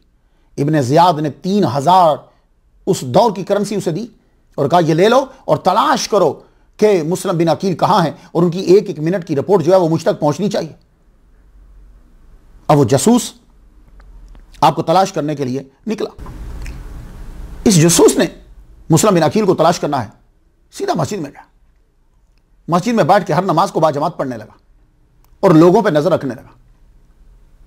एक दिन, 2 दिन, तीसरा दिन वहां इसने ये चीज वाच करी कि सबसे ज्यादा जो इबादत करता है वो ये एक बूढ़ा शख्स है, मुस्लिम बिन औसजा। ये बड़ी इबादत करते हैं, बड़ा नूरानी चेहरा है, लाजमी तौर पर मुस्लिम बिन अकील को जानते होंगे। करीब गया, मैं शाम से आया हूं, ये जासूस माकल तमीमी करीब गया, मैं शाम से आया हूं, बड़ा मुहिब हूं मैं अहले बैत का, मैं मुस्लिम बिन अकील से मिलना चाहता हूं, मेरे पास ये रकम है, मैं उनकी नजर करना चाहता हूं। आप उसकी बातों में आ गए। क्यों? तसव्वुफ के अंदर पहले शक नहीं, पहले यकीन होता है, पहले अच्छा सोचा जाता है, फिर दलील मेरे तो कुछ नजरियात कायम किए जाते हैं। मुस्लिम बिन औसजा ने कहा, अच्छा तुम बड़े दीवाने हो, मैं तुम्हें लिए चलता हूं मुस्लिम बिन अकील के पास। ये मुस्लिम बिन औसजा जो है असदी, ये आपको लेकर चले गए हानी बिन उर्वा के घर, जहां मुस्लिम बिन अकील जलवा फरमाए, वहां ये बैठा। वहां जाते ही सलाम किया और कहा, हुजूर ये 3000 मैं आपकी नजर करना चाहता हूं, आप इसको इस्तेमाल कीजिए। और वहां बैठने लग गया। सुबह से लेकर शाम तक मुस्लिम बिन अकील के साथ रहता, कौन आता है कौन जाता है हर एक का नाम और सारी गुफ्तगू सुनता, और रात को जाके इब्ने ज़ियाद को पहुंचा देता। जब सारी इत्तला मुकम्मल हो गई, सब बातों को पता चल गया, तो मुस्लिम बिन अकील आपको धोखे से जो है वो पकड़ लिया गया, गिरफ्तार कर लिया गया। मैं वाकया बीच में छोड़ता जा रहा हूं क्योंकि मुझे हजरत इमाम हुसैन पे गुफ्तगू करना है, वक्त मेरे पास जो है वो कम है। मुस्लिम बिन अकील की शहादत हुई 9 ज़िलहज 60 हिजरी 10 सितंबर 680 ईस्वी को आपको शहीद कर दिया गया। आपका मज़ार जो है वो मस्जिद अंबिया के सहन, जिसको आप सेन कहते हैं, सहन की बाई जानिब आपका मज़ार मुबारक है। हानी बिन उर्वा को भी कत्ल कर दिया गया। इमाम हुसैन रदी अल्लाह ताला अन्हु मक्का से रवाना हुए। आप खत पढ़कर मुतमईन हो गए, मगर मैं आपको बतला चुका हूं, मेरे नबी मोहम्मद मुस्तफ़ा सल्लल्लाहु अलैहि वसल्लम जब कोई चीज़ फरमा देते हैं तो कायनात उसी काम को पूरा करने में लग जाती। अब ये सैयदुश्शुहदा बनने लगे, अब ये जंदी नौजवानों का सरदार बनने की सलाहियत रखते हैं, उसका ज़हूर होने लगा है। 8 ज़िलहज 60 हिजरी 9 सितंबर 680 ईस्वी को आप मक्का से रवाना हुए। आपने 20 हज पैदल किए, अपने बड़े भाई इमाम हसन के साथ ही आते थे, मगर आज हज नहीं कर रहे। क्यों? इसलिए कि आपको मक्का में साजिश का इल्म हो गया। अल-हयातुल खफी ने इस जिल्द 263 पे उस साजिश को लिखा है, लेना यजीद अरसलम अल-हाज सलासीन रजुलन व अमरहुम बिकत्ल हुसैन अला कुल्ल हालिन। उसने 30 आदमियों को भेज दिया हाजियों के लिबास के अंदर कि जब तुम तवाफ करते हो हुसैन को पाओ तो उसी वक्त हमला करके उनको कत्ल कर दो। इमाम हुसैन रदी अल्लाह तआला अन्हु ने मक्का में खून बहाना पसंद नहीं किया, आपने हज ही नहीं किया। वहां से रवाना हुए, काबा की बेहुरमती पसंद न की और चल पड़े। कुछ लोगों ने अपने इज्तिहाद के मुताबिक समझाया आप मत जाएं। आपने फरमाया मैं एक मकसद के तहत जो है वो जा रहा हूं। वह मकसद क्या था? अब वो मकसद जानने के लिए मुझे हिस्ट्री में जाना पड़ा, आपके खुतबात को पढ़ना पड़ा। तो मैं आपकी नज़र करता हूं कि इमाम हुसैन तख्त लेने के लिए नहीं जा रहे, वो आपका एक मकसद है। वो मकसद क्या है? उर्दू दायरा मारफ इस्लामिया जिल्द 8वीं सफ़ा 327 पे है। अब्दुल्ला बिन जाफर जब गवर्नर मदीना का खत लेकर हजरत इमाम हुसैन रदी अल्लाह तआला अन्हु के पास पहुंचे तो उनसे यह कहा था कि आपको वो अमान देता है, आप रुक जाइए। तो आपने फरमाया मोहम्मद मुस्तफ़ा सल्लल्लाहु अलैहि वसल्लम की मेरे नाना की मुझे ज़ियारत हुई है, आपने मेरे ज़िम्मे एक काम सौंपा है, मैं वो काम ज़रूर इंजाम दूंगा खा उसका नतीजा कुछ भी हो। अब वो काम क्या है? तो अगर आप मकाम बैदा वाला खुतबा पढ़ें जो 8 मुहर्रम 61 हिजरी को दिया इमाम हुसैन रदी अल्लाह तआला अन्हु ने, तारीख इब्ने खलदून ने भी नकल किया है, इब्ने असीन ने अल कामिल के सफ़ा 20 पे नकल किया है, वो खुतबा आप पढ़ें तो आपको मालूम हो जाएगा कि नबी सल्लल्लाहु अलैहि वसल्लम ने क्या काम सौंपा और आपका मकसद क्या था। या अय्युहन्नासु इन्ना रसूलल्लाह सल्लल्लाहु अलैहि वसल्लम क़ाल मन रा सुल्तानन जाइरन मुस्तहिल्लन लिहरामिल्लाहि नाकिसन लिअहदिल्लाहि मुखालिफन लिसुन्नति रसूलिल्लाह यामलु फी इबादिल्लाह बिल इस्मि वल उद्वान फलम युगय्यर मा अलैहि बिफ़िलिन वला क़ौलिन कान हक़्क़न अलल्लाहि युदखिलहु मदखलहु। ये था वो मकसद कि हुजूर ने फरमाया जो शख्स ऐसे जालिम बादशाह को देखे जो अल्लाह के हराम करदा को हलाल करने वाला हो, अल्लाह के अहद को तोड़ने वाला हो, सुन्नत रसूल की मुखालफत करने वाला हो और लोगों से गुनाह और ज्यादती के साथ काम कर रहा हो, तो फिर जो अपने फेल और कौल से ना बदले तो जहां अल्लाह उसे दाखिल करेगा वहां उसको भी दाखिल कर देगा। अब इमाम हुसैन रदी अल्लाह ताला अन्हु इस वक्त उस मनसब पर हैं, उस मकाम पर हैं। अब तुम इज्तिहादी तौर पे समझो, तुम अफजलियत के लिहाज से समझो, इल्म के लिहाज से समझो, रिश्ते के लिहाज से समझो, जैसे भी समझो, पूरी दुनिया में उस वक्त अगर कोई उस मकाम पर है तो वो सिर्फ इमाम हुसैन अलैहिस्सलाम है। अब यहां यह मत करो कि फलां ने बात कर ली, फलां ने नहीं की, वो ये कर रहा है तो ये कर, ये जब बात तब करो जब कोई इमाम हुसैन के हम पल्ला उस वक्त हो कि कोई नबी की बेटी का बेटा हो, कोई नबी का नवासा हो, कोई जनती सरदार हो, तब बात कीजिए। अगर नहीं है तो फिर इन्हीं को यह काम करना है। तो हजरत इमाम हुसैन अलैहिस्सलाम, बाकी यजीद ने क्या किया है मेरा टॉपिक नहीं है और मैं जिक्र करना भी नहीं चाहता, लेकिन आप जाकर जो है वो पढ़ लीजिए, अल बिदाया व निहाया पढ़ लीजिए, रूहुल मानी पढ़ लीजिए, इब्ने असीर पढ़ लीजिए, ये कुतुब को जाकर पढ़ लीजिए ताकि आपको मालूम हो जाए कि यजीद का किरदार क्या था। इमाम हुसैन रदी अल्लाह ताला अन्हु चले, पहली मंजिल बुस्तान इब्ने आमिर पे पहुंचे। अब्दुल्ला इब्ने जाफर रदी अल्लाह ताला अन्हु, इनके बच्चे जो हैं ओनो मोहम्मद, ये बहनोई हैं, ओनो मोहम्मद जो हैं वो अपने अब्बा का फिर पैगाम लेकर दूसरी मरतबा फिर आए कि आपको अमान दी जाती है, आप वापस पलट आइए। लेकिन इस मरतबा अब्दुल्ला इब्ने जाफर ने यह कहा कि अगर तुम अपने मामू के साथ जाना चाहो तो तुम जा सकते हो, मेरी तरफ से तुम्हें इजाजत है, क्योंकि तुम्हारी वालिदा माजिदा जो है वो साथ जा रही हैं, हजरत ज़ैनब। तो हजरत ओनो मोहम्मद को भी इमाम हुसैन ने वही जवाब दिया, फरमाने लगे मैं वापस नहीं जा सकता, मैं सफर ये जारी रखूंगा। तो जवाबी खत याह्या इब्ने सईद को देकर फरमाया कि अब्दुल्ला बिन जाफर को मेरा सलाम कहना और कहना कि तुम्हारी जोजा भी अपनी मर्जी से जा रही हैं और तुम्हारी इजाजत है, तुम्हारे बच्चे भी मेरे साथ जा रहे हैं। दूसरी मंजिल सुफाह पे पहुंचे तो मशहूर शायर फरजदक से मुलाकात हुई। फरजदक जो है मैं इसका तज़किरा 81 नंबर स्टोरी के अंदर कर चुका हूं, हजरत ज़ैनुल आबिदीन को बयान करते हुए। फरजदक से जब मुलाकात हुई, वो अपनी वालिदा के साथ कूफा से आ रहा था, तो आपने पूछा फरजदक बता कूफा वालों का क्या हाल है। तो उसने एक जुमले के अंदर पूरी कंडीशन को बयान कर दिया। कहने लगा ये हालांकि बनु उमैया का शायर था ये, लेकिन तारीफ अहले बैत की किया करता था। उसने एक जुमला कहा, कहने लगा कुलूबुन्नास माह का व सुयूफुहुम अलैका। ऐ इमाम हुसैन एक ही जुमला बोलता हूं, दिल तो तेरे साथ हैं मगर तलवारें तेरे साथ नहीं है। तीसरी मंजिल जाते इराक पर पहुंचे, थोड़ी देर क़याम किया और एक आदमी बशीर बिन गालिब को आपने सफ़र का मकसद बताया कि मैं क्यों जा रहा हूं। चौथी मंजिल बतरे रुम्मा पे पहुंचे तो कैस बिन मसार को ख़त देकर कूफा रवाना किया। इसमें मुस्लिम बिन अकील को इतला थी कि मैं बतने रुम्मा पे पहुंच चुका हूं और मैं तुम्हारी तरफ जो है वो आ रहा हूं। लेकिन कासिद जब कूफा पहुंचा तो हालात बिल्कुल बदल चुके थे, हालात बदल चुके थे। तमाम रस्तों पर नाकाबंदी, हर एक को चेक किया जा रहा था, निकलने वाले को और जाने वाले को भी चेक किया जा रहा था। कैस को जब पकड़ा गया तो खत निकल आया, कैस को पकड़कर इब्ने ज़ियाद के सामने पेश किया गया, खत पढ़ लिया गया, खत जब्त कर लिया गया। इसे फसील पे चढ़ा के कहा कि हुसैन को और अली को और उसके बाप को गालियां दो। कहा यह तो हो नहीं सकता, मैं मर जाऊंगा मगर इनको गालियां नहीं दूंगा। तो फसील से ही धक्का देकर इनको नीचे गिरा दिया गया। अल्लाह अकबर। पांचवी मंजिल अल-उयून पर रुके, कुछ देर क़याम किया। छठी मंजिल खुज़ैमिया पे पहुंचे, पूरा दिन आपने क़याम किया। सातवीं मंजिल पे पहुंचे तो ज़ुहैर बिन अल-कैन बाजाली हज करके वापस आ रहे थे और ये आपके लश्कर के साथ में, और ये करबला में शहीद हुए। आठवीं मंजिल सालबिया पे पहुंचे तो रात हो चुकी थी, खैमा लगाने का हुक्म दिया।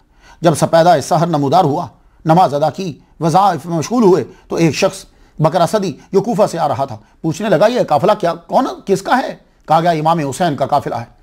मिलने का शौक जाहिर किया उसने। अंदर इतला दी गई जनाब कूफा से एक आदमी आया है, वो आपसे मिलना चाहता है। हज़रत इमाम हुसैन रदी अल्लाह ताला अन्हु ने इजाज़त दिलाओ। जब वो सामने आया तो आपने पूछा कहाँ से आ रहे हो? कहा कूफा से आया हूँ। तो इमाम हुसैन रदी अल्लाह ताला अन्हु ने पूछा हमारे भाई का क्या हाल है? बस वो जवाब देने के बजाय लफ्ज़ों का इस्तेमाल नहीं कर रहा, रोने लग गया। तो शायर ने फिर उसे नकल किया है कि वो क्या कह रहा है। रो रो के वो कहने लगा किस मुंह से कहूँ आ, मुस्लिम का भी सर कट गया, हानि का भी आशा, और पाँव में लाशों के रसन बांध के बदखा, बाजार में खींचे लिए फिरते थे सरेरा, मारा गया बेजुर्म खताया आपका भाई, तुरबत भी मुसाफिर की किसी ने न बनाई। इमाम सुनकर रोने लगे, सीने में तड़पने लगा, दिल मिसले कबूतर, मुंह करके सुए कूफा, कहा हाय बरादर, बुलवा के हमें हरम से खुद चल दिए मुस्लिम, हम कूफा बिना पहुंचे सफर कर गए मुस्लिम। तमाम अहल व अयाल आपकी हालत देखकर परेशान हो गए। हुआ क्या है? कौन सी खबर पहुंची है कि आप रोने लग गए? तो किसी की हिम्मत तो ना हुई, लेकिन मुस्लिम बिन अबी अकील की बेटी हमीदा वो आगे बढ़ी, पूछती हैं कि चचा क्यों रो रहे हो? आपने भतीजी के सर पर हाथ फेरा, पास बैठाया। तो शायर बेटी के ख्यालात को सोच को यूं लफ्ज पहनाता है, अंदाज मुझे आज वही है नजर आता, जिस तरह यतीमों पे कोई रहम है खाता, इस प्यार पे दिल मेरा टुकड़े हुए जाता, कुछ तो है कि दिल सीने में तस्कीन नहीं पाता। आपने फरमाया बेटी आपके अब्बा को शहीद कर दिया गया है। सर उसका चूमा, क्या कयामत गुजरी होगी। सफर में बेटी, अजीब सी हालत। और जब मुस्लिम बिन अकील की शहादत की खबर सुनी तो आपने काफिले वालों से यह कहा, क्योंकि रास्ते में बहुत सारे आदमी आपके साथ मिल गए थे। आपने कहा सुनो, मुस्लिम बिन अकील तो शहीद कर दिए गए, अब पता नहीं मैं कूफा पहुंचता हूं कि नहीं, तुम्हारी मर्जी, मेरे साथ रहना चाहते हो तो रहो, जाना चाहते हो तो चले जाओ। तो जो दाएं बाएं से बद्दू मिले थे आपके साथ वो सब आपको छोड़कर चले गए। अहले बैत के आदमी आपके करीबी जो हैं दीवाने, बस वो चंद वही रह गए। आप यहां से रवाना हुए, जुबाला में चंद आदमियों से मुलाकात हुई, बतने उकबा में एक रात दिन क़याम किया, शराफ पहुंचकर पानी भरा, रात क़याम किया, दोपहर को रवाना हुए। सुरात इमाम हुसैन का काफिला पहुंचा तो इब्ने ज़ियाद को खबर हो गई कि ये करीब आ गए हैं कूफा। तो उसने फौरन हुर इब्ने रयाही को 1000 का लश्कर देकर रवाना किया कि हुसैन को रोक लो, जहां मिले गिरफ्तार कर लो। दोपहर का वक्त, एक साहब ने बुलंद आवाज से कहा अल्लाहु अकबर। इमाम हुसैन ने पूछा अल्लाह अकबर का नारा क्यों लगाया? कहा खजूरें नजर आ रही हैं, खजूरों के दरख्त नजर आ रहे हैं। इला असद के 2 बंदों ने यह कहा इस जमीन पर खजूर तो नहीं होती, ये तो इंसानों के सर लग रहे हैं। इमाम हुसैन ने फरमाया मुझे भी कोई लश्कर आता हुआ दिखाई देता है। आपने कोहे ज़ी हशम को बैक बनाया ताकि अगर कोई हमला हो तो हमारी बैक जो है वो महफूज रहे, पीछे से कोई हमला ना कर सके। इंतजार करने लगे, वाकई वो इंसानों का काफिला था। करीब जब आए तो मालूम हुआ कि हुर बिन रयाही है, गिरफ्तार करने आया है और 1000 का लश्कर है। जोहर का वक्त हो चुका। इमाम हुसैन रदी अल्लाह तआला अन्हु ने अपने मुअज्जिन हज्जाज बिन मसरूक जाफ़ी से कहा कि अजान दो। उन्होंने अजान दी और आपने अजान के बाद मुख्तसर सा खुतबा दिया कि तुम लोगों ने मुझे खतूत लिखे और आने की दावत दी तो मैं आया हूँ। इन खतूत में तहरीर है कि हमारा कोई इमाम नहीं, आप आ जाएं तो उम्मीद है कि अल्लाह ताला आपको हमारी हिदायत का जरिया बना देगा। फरमाने लगे तुम गिरफ्तार करने आ गए हो? तहरीर सुनकर किसी ने कोई जवाब नहीं दिया। अकामत कहलवाई, आपने इमामत कराई तो हुर और उसके सारे लश्कर ने इमाम हुसैन के पीछे नमाज पढ़ी।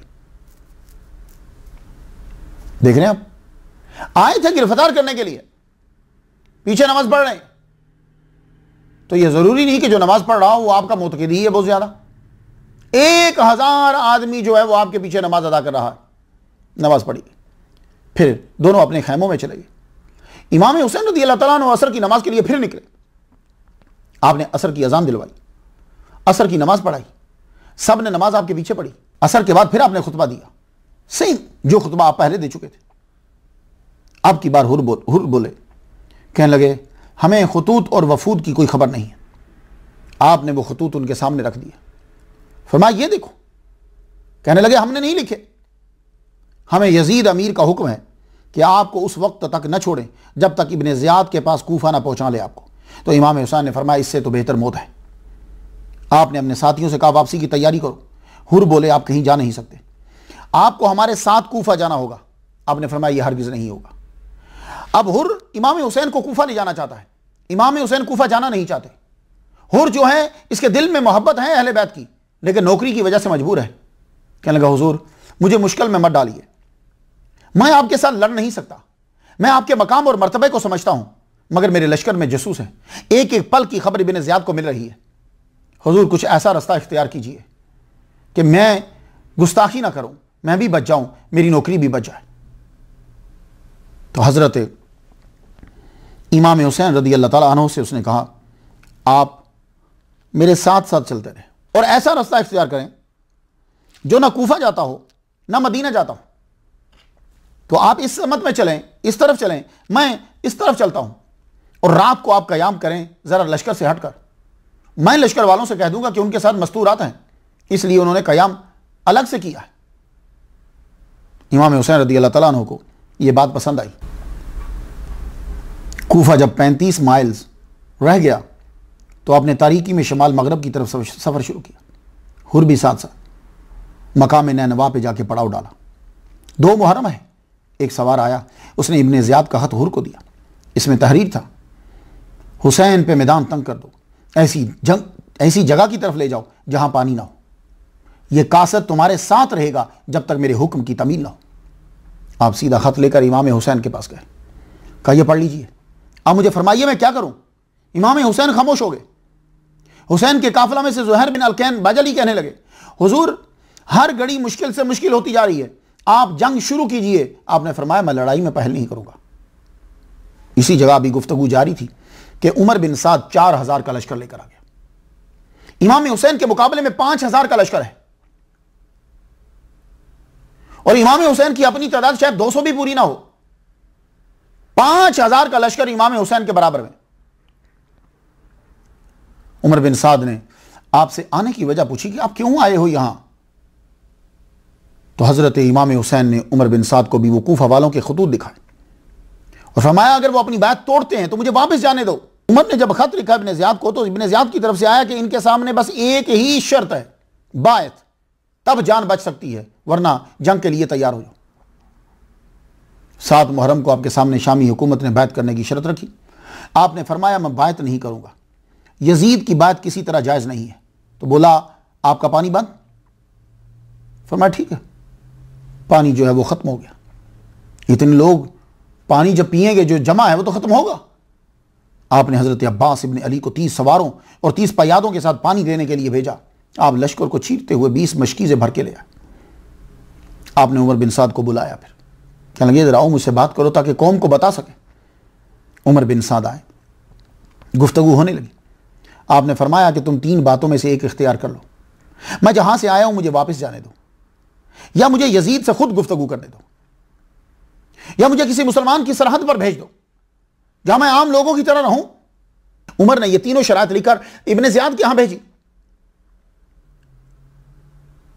इब्ने ज़ियाद से फिर खत आया वापस,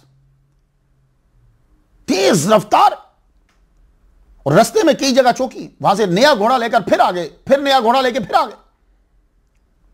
एक एक दिन बल्कि कुछ घंटों में जो है वो कासिद पहुंचते जा रहे हैं। इब्ने ज़ियाद को यह शरात भेजी गई। करीब था कि हुसैन रदी अल्लाह तआला अन्हु के मुकाबले से फौज हट जाती, मगर शिमर जिल जोशन पास बैठा हुआ था। कहने लगा इसे जिंदा मत छोड़ना, अगर छोड़ोगे तो फिर यह मुकाबले पे आ जाएगा और तुम बच नहीं पाओगे। तो इब्ने ज़ियाद ने शिमर को ही खत देकर भेजा, उमर बिन साद के नाम, तुमको जंग से बचने के लिए नहीं भेजा, अगर ये यजीद की बात करते हैं तो मेरे पास ले आओ, वरना इनको वहीं कत्ल कर दो, मुसला कर दो, फिर कत्ल करने के बाद घोड़ों की टापों में रौंद डालो, और अगर तुमने अमल किया तो इनाम देंगे तुम्हें और सल्तनत दे देंगे, और अगर तुमने अमल ना किया तो माजूर हो जाओ और लश्कर की क़यादत जो है वो शिमर जिल जोशन के हवाले कर दो। अल्लाहु अकबर। इमाम हुसैन को जब ये नया खत दिखाया गया तो आपने फरमाया इस जिल्लत से मौत बेहतर है, मैं बायत नहीं करूंगा। बाद में आने वाले वाक़यात ने, तारीख के हर वर्क ने यह बता दिया और मुफस्सिर को लिखना पड़ा है कि इमाम हुसैन का फैसला ठीक था। 9 मुहर्रम बरोज़ जुमेरात इमाम हुसैन नमाज असर अदा करने के बाद खैमे के सामने बैठे हुए हैं, यूं तलवार के दस्ते पे अपना सर रख के। आपकी आंख लग गई, आंख लगी। हज़रत ज़ैनब रदी अल्लाह ताला अन्हा ने कोई आवाज़ सुनी तो आपको जगाने के लिए आई, तो यूं हाथ कंधे पे रखा तो आपने यूं सर उठा। तो कबल इसके कि वो बोलती, कहने लगे अभी नाना की ज़ियारत हुई है, मोहम्मद मुस्तफ़ा सल्लल्लाहु अलैहि वसल्लम का दीदार हुआ है, अल्लाहु अकबर जल्ल शान, और आपने फरमाया है कि अब तुम हमारे पास आने वाले हो। तो ज़ैनब ने कहा कि मैं आपको बताने ही आई थी कि लश्कर आ रहा है, उसकी टापों की आवाज़ आ रही है। तो आपने अब्बास इब्ने अली को भेजा, गाजी अलंबरदार को भेजा, गाजी अब्बास को भेजा, जाओ पता करो ये क्यों आ रहे हैं। वापस आकर उन्होंने बतलाया, आप बात नहीं करते। तो आपने फरमाया इनसे बोलो आज रात मोहलत दे दो ताकि मैं नमाज और नवाफिल, वसीयत और इस्तग़फ़ार ये सब मैं कर लूँ। कल जुमा को तुम्हें इजाज़त है, शिमर व उमर, कल जुमा को तुम्हें इजाज़त है, तुम जिस तरह चाहो जो चाहे मेरे साथ करना। शिमर व उमर ने आपस में मशवरा किया, आपको जुमेरात रात है, इजाज़त दे दी गई। आपने सबको इकट्ठा किया, सबको जमा किया, खुतबा दिया, अल्लाह की हम्दो सना बयान की, अल्लाह की नेमतों पे जो रूहानी थी और जिस्मानी थी सब पे शुक्र अदा किया। जो अल्लाह ने उनको ख़ानदानी मनसब, ख़ानदानी शराफत और फजीलत अता की उस पर भी शुक्र अदा किया। हज़रत ज़ैनुल आबिदीन हालांकि चल नहीं सकते, एक लकड़ी का सहारा लेते हुए कहते हैं मैं भी खुतबा सुनने के लिए पास आ गया। आप वहाँ बैठ गए, आपने साथियों की वफादारी और हिम्मत की तारीफ़ की, फिर फरमाया सुनो, सब सुन लो गौर से, उन्हें सिर्फ मेरी ज़ात से गर्ज है, उन्हें सिर्फ मेरी ज़रूरत है, तुम्हारी नहीं। तुम चाहो तो चले जाओ, तुम इर्द गिर्द के इलाकों में चले जाओ, कल लड़ाई होगी, जंग होगी, मैं तुमको खुशी से इजाज़त देता हूँ। मगर अहले बैत भैया का आवाज़ बोले हम आपको छोड़कर नहीं जाएंगे। फिर आप बनु अकील की तरफ मुड़े, रुख करते हुए कहने लगे तुम्हारा आगे एक बुजुर्ग मुस्लिम बिन अकील जो है वो दुनिया से चले गए, अब तुम चले जाओ, तुम्हारे साथ कोई दुश्मनी नहीं है। लेकिन वो सब के सब कहने लगे हमारे माल और याल सब आप पर कुर्बान हो। आपकी हमशीरा ज़ैनब बेकरार होकर रोने लगी। आपने उनको सब्र की तलक़ीन की और बाहर आए। फिर आपने अपने दोस्तों को इकट्ठा कर किया, सारी रात नवाफिल में आपने गुजार दी, सारी रात नवाफिल में गुजारी। यहाँ मौलाना अबुल कलाम आज़ाद की किताब मसअला खिलाफत से मैं कुछ आपकी नज़र करना चाहता हूँ। आप लिखते हैं उन्होंने खुद खिलाफत की हिर्स न की, बल्कि एक ऐसे ज़माना में थे जब तख्त हुकूमत साबिका हुक्मरान से खाली था और नए हुक्मरान की हुकूमत कायम न हुई थी। अब ये जाकर मौलाना अबुल कलाम आज़ाद को पकड़िए। उन लोगों को यह कह रहा हूं कि जो कहते हैं कि यजीद खलीफा था और ये बागी थे। भाई अभी पूरी हुकूमत ही नहीं हुई, वो खलीफा कैसे बन गया? कूफा और इराक वाले अभी उसे तस्लीम नहीं कर रहे। बस जब मैदान करबला का बाजार गर्म हुआ तो उस वक्त इमाम हुसैन मुद्दई खिलाफत न थे। उनकी हैसियत महज एक मुकद्दस और पाक मजलूम की सी थी जिसको जालिमों की फौज नाहक गिरफ्तार करना चाहती थी, मगर वो खुद को जिंदा गिरफ्तार करवाना पसंद नहीं करते थे और चाहा कि ताकतवर जालिम के मुकाबले में बेसरो समा हक की इस्तकामत का एक यादगार मंजर दुनिया को दे जाऊं। सुन लिया आपने? सुबह की नमाज से फारिग हुए, जुमुआ का दिन है, 10 मुहर्रम, यजीदी लश्कर इमाम हुसैन के सामने आ गया। इमाम हुसैन के साथ 72 थे, 32 सवार और 40 पयादा। आपने भी मुकाबला की सफ़बंदी की। लश्कर की कमर पर औरतों के खेमे और खेमे के गिर्द खंदक, क्योंकि जब आप जंग करते हैं तो आपकी बैक सेफ होनी चाहिए, वरना वो पीछे से हमला होगा और वो खतरनाक होगा। पीछे खेमे, खेमों से आगे खंदक खोद दी गई, खंदक में आग लगा दी ताकि कोई पीछे से हमला ना कर सके, खेमों को नुकसान ना पहुंचा सके। वाकई ये बात बेहतर रही। इमाम हुसैन घोड़े पे सवार हुए, घोड़े पे सवार कुरान आपने सामने रखा, कुछ तिलावत की। उसके बाद आपने दोनों हाथ उठाकर दुआ मांगी, ऐ अल्लाह हर मुसीबत में तू ही मेरा सहारा रहा। उमर बिन साद ने लश्कर को 4 हिस्सों में तकसीम किया। एक हिस्से का सिबा सलार हुर को बनाया। तमाम हुज्जत के लिए सबके सामने जो खुतबा दिया। इमाम हुसैन खड़े हुए है, जुल्फ़कार हैदरी आपके हाथ में है, सर पे अमामा शरीफ। सुनो, गौर से सुनो, मैं तुम्हें बड़ी इंपॉर्टेंट बात जो है वो बताना चाहता हूँ। अल्लाह की हम्दो सना की। उसके बाद कहा सुनो, अगर तुम मुझे कत्ल करोगे तो तुम्हारे लिए बायसे सआदत नहीं होगा। तुम्हारे पास मेरे कत्ल की कोई दलील नहीं है, जवाज नहीं है। अगर तुमने मुसम्मम इरादा कर लिया है तो मेरा अल्लाह मेरा मददगार है। इस वक्त तमाम रुए ज़मीन पर मेरे सिवा नबी का नवासा मौजूद नहीं है। मैं तुम्हारे नबी की बेटी फ़ातिमा का बेटा हूँ। अली मेरे वालिद हैं। रसूलुल्लाह ने मेरे और मेरे भाई के लिए कहा था, ये जन्नती नौजवानों के सरदार हैं। आपने यजीदी लश्कर से नाम पुकार पुकार के कहा, तुमने लिखा खत, तुमने खत लिखे, तुमने खत लिखे। कोई जवाब नहीं दे रहा, सब सर झुकाए जो है वो नीचे बैठे। अब अगर तुम बेजार हो तो मैं वापस चला जाता हूं। इस पर कैस इब्ने अशस ने यह कहा, आप इब्ने ज़ियाद का हुक्म क्यों नहीं मान लेते? वो आपको कोई गुज़र नहीं पहुंचाएंगे, मैं गारंटी देता हूं, अमान देता हूं। आपने फरमाया, जब मुस्लिम बिन अकील ने तौआ नामी औरत के यहां पनाह ली थी तो वो तुम्हारा ही भाई था मोहम्मद बिन अशस, जिसने मुखबरी की थी। उनको भी अमान का ही चकमा दिया गया था ना, धोखा से गिरफ्तार करवाया ना। तुम अपने भाई का भाई ही तो है, तू अपने भाई का भाई ही तो है। मैं खुदा की कसम जिल्लत के साथ अपने आप को उनके हवाले नहीं करूंगा। अल बिदाया वन निहाया बिन साद ने पहला तीर चलाया, पहला तीर चलाया और अपना अलम लेकर आगे बढ़ा और तीर चला के यह कहने लगा, सब गवाह है ना, सबसे पहला इमाम हुसैन के लश्कर पर मैंने तीर चलाया है। जंग के दो तरीके हुआ करते थे अरब के अंदर, एक एक आके लड़ता था, एक एक ये तरीका था, या गुमसान की जंग हो जाती थी। तो करबला के अंदर दोनों तरह से हुई है, इनफरादी भी और हमला भी। यजीदी जब देखते थे कि इमाम हुसैन के लोग जो है वहां पर गालिब आ रहे हैं, तो फिर ये क्या करते थे कि ये यकबार की हमला कर देते थे, मिलकर हमला कर देते थे, ला को तोड़ देते थे। शिमर ज़िल जोशन यजीदी लश्कर का मैसरा का सरदार था, उसने इमाम हुसैन के मैसरा पर हमला कर दिया। इमाम हुसैन के 32 सवार थे, उन्होंने ऐसे ताबड़तोड़ हमले किए कि यजीदी गधों की तरह भागने लगे। उर्वा बिन कैस कि जब दुर्गत बनने लगी तो अब्दुर्रहमान बिन हसीन को इब्ने साद की तरफ भेजा, कुछ पैदल और तीर अंदाज भेजो वरना हम गए। उसने 500 ज़िरा पोश इमाम हुसैन के 32 बंदों के लिए भेज दिए। इमाम हुसैन के लश्कर के सामने जाकर उन्होंने इस कदर तीर बरसाए कि उन 32 सवारों के घोड़े जो थे, जिनके पास घोड़े थे, वो घोड़े जख्मी होकर नीचे गिर गए। लेकिन आफरीन है इमाम हुसैन के सवारों की, वो अब पैदल होकर लड़ने लगे। अल्लाह अकबर जल्ला शुन। इब्ने असीर जिल्द 4 सवार 60 पे है। ये सवार जो थे वो पैदल होकर जब लड़ने लगे तो इस बहादुरी से लड़े कि कूफियों के दांत खट्टे कर दिए। अब ये यजीदी जालिम खैमों की तरफ बढ़े, खैमों को आग लगा दी। आपके साथियों के जो खैमे थे, खैमों को आग लगा दी।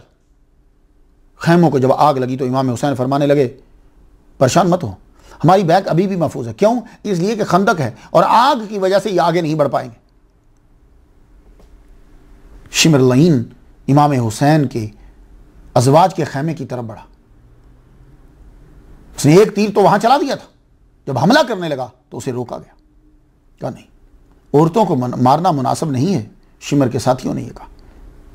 जोहर तक आपके साथी शहीद हो गए, हुर भी शहीद हो गए। हुर जो है वो लश्कर छोड़कर यहां शामिल हो गए थे। कहने लगे, मुझसे जो गुस्ताखी हुई मैं माफी चाहता हूं। हुर भी शहीद हुए। आपके जो साथी थे बाहर के मिले हुए, वो सब के सब बारी बारी जोहर तक शहीद हो गए। अब सिर्फ आपके अहले बैत बचे। अली अकबर जो 18 साल के, जिनका चेहरा हुजूर सल्लल्लाहु अलैहि वसल्लम से मिलता है, जो सहारा है इमाम हुसैन का, अली अकबर करीब आए। मैदान जंग में जाने की इजाज़त चाहिए। आपने बिना आंखों पे पट्टी बांधे भेज दिया। तो उन्हीं की औलाद है ना, इब्राहीम अलैहिस्सलाम ही के तो बच्चे हैं। आज उन्होंने पट्टी बांधी थी और इस्माईल अलैहिस्सलाम बच गए थे। आज ना पट्टी बंधी है ना अली बचेगा। आपने रवाना किया। रवाना जब किया, बस इतना कहा, बेटे जब एक दफ़ा घोड़े पे बैठ जाए तो उतर के मुझे मिल लेना। यार खुद सोचो, जिसका बेटा 18 साल का जवान हो और नज़रों के सामने जा रहा है और ये कन्फर्म है, यकीनी तौर पर ये जिंदा बच के वापस नहीं आएगा। अली अकबर नीचे उतरे, सीने से लगाया, चूमा का, चल बेटे सवार। चले, कहा बेटे एक दफ़ा और रुक जाना। नीचे उतरे, गले से लगा, फिर वो सवार होके जाने लगे। बेटे एक दफ़ा रुक जाना। फिर नीचे उतर कर फिर गले से लगा। फिर जब सवार हुए तो कहा, बाबा अब बंद बुलाना, मुझे जाने दो। हज़रत अली अकबर रवाना हुए। हज़रत अली अकबर जिस तरफ जाते हैं यजीदियों को काटते चले जाते हैं। यजीदी आपके बराबर में ठहरते नहीं हैं, लेकिन प्यास की वजह से आप निढाल हो गए। प्यास की वजह से निढाल हुए तो उस वक्त अगर आपको पानी मिल जाता तो कोई यजीदी बचता ना, मगर प्यास ने बेजान कर दिया। एक जालिम ने नेज़ा मारा, वो नेज़ा आपके सीने में लगा। आपने बुलंद आवाज़ से पुकारा अपने वालिद ग्रामी को, या बता वादरिकनी। इमाम हुसैन दौड़े, यजीदी भी बोले हुसैन अपने बेटे को आके पकड़ ले। वो तो तंग करना चाहते थे। आप दौड़ते हुए आए, अपने बेटे को पकड़ा। उस वक़्त तक आप नीचे गिर चुके थे। बेटे का सर लेके अपनी झोली में रखा। उनकी आंखों से आंसू रवा हो गए। कहने लगे, बेटे माँ की याद आती है, तुम्हें घर ले चलो? क्या नहीं बाबा, अगर ये नेज़ा निकाल दो ना तो शायद मैं और लड़ सकूं। पर रो पड़े। नेज़े को निकाला, खून का फव्वारा निकला। खून का फव्वारा निकला, आपकी रूह कफ से अंसरी से परवास कर गई। कहते हैं इमाम हुसैन अलैहिस्सलाम 56 साल के थे, मगर बाल सफ़ेद नहीं थे।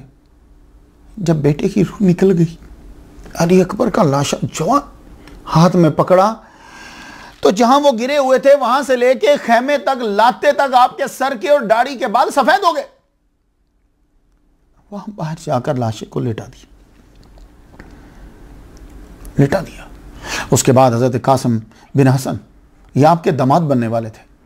ये कासिम बिन हसन, इन्हें बड़े प्यार से पाला था, इमाम हसन के बेटे हैं। आके इजाज़त चाहते हैं, जामे शहादत नोश करने की इजाज़त चाहते हैं। आपने रोते हुए इजाज़त दे दी।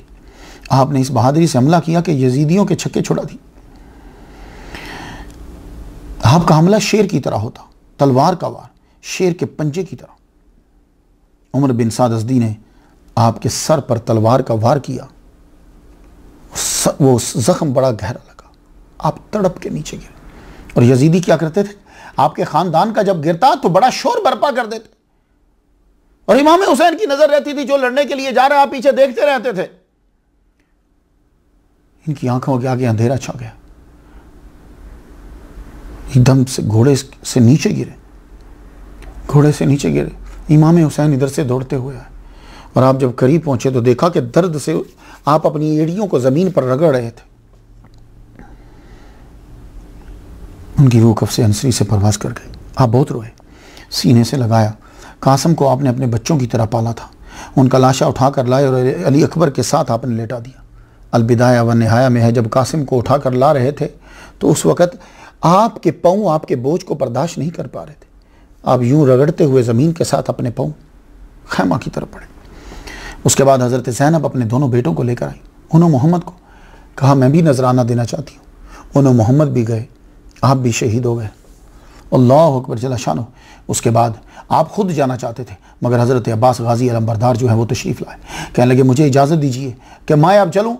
आपने फरमाया, रोकता तो नहीं मैं तुम्हें, लेकिन जाने से पहले एक काम करो कि खैमों के अंदर बच्चों के लिए पानी नहीं है, तुम जाओ जाके पानी ले आओ। हज़रत अब्बास गाजी अलमबरदार जो बचपन से ही इमाम हुसैन के लिए पानी लाते थे। कूफा में एक दफ़ा हज़रत अली ने यह कहा, जाओ जाके पानी लेकर आओ, मेरे बेटे हुसैन को प्यास लगी है। आपने जुब्बा पहना हुआ था, वो जो तोप नहीं पहनते वो पहना। दौड़ते हुए गए, सर के ऊपर पानी का प्याला रखा हुआ, दौड़ते हुए आ रहे हैं और पानी प्याले से यूं यूं नीचे गिर रहा है और पूरे कपड़े जो हैं वो सारे के सारे पानी से भीगे हुए। आज भी पानी लेने के लिए जा रहे हैं, पानी लेने के लिए आगे बढ़े। किस शेर की आमद है कि रन कांप रहा है। आप वो खड़ी हुई दीवारों को चीरते हुए फौरात तक पहुंचे, मशकीज़ा भर के लाए। सर पर घोड़ा दौड़ाते हुए आ रहे हैं तो आवाज़ आई, हुसैन तक पानी ना पहुंचने देना, अगर उसने पानी पी लिया फिर तुम बचोगे नहीं। अब हर एक की कोशिश है कि ये मशकीज़ा पहुंचे ना। आदमी आगे बढ़ा, ज़रारा ने आगे बढ़कर वार किया और ये एक शोल्डर पर वार किया, पूरे का पूरा बाजू जो है वो काट डाला, बाजू नीचे गिरा। आपने मशकीज़े को दूसरे हाथ से संभाला। एक जालिम ने पीछे से बढ़ के फिर वार किया। नौफल बिन अरसत ने वार करा तो यह बाजू भी काट दिया।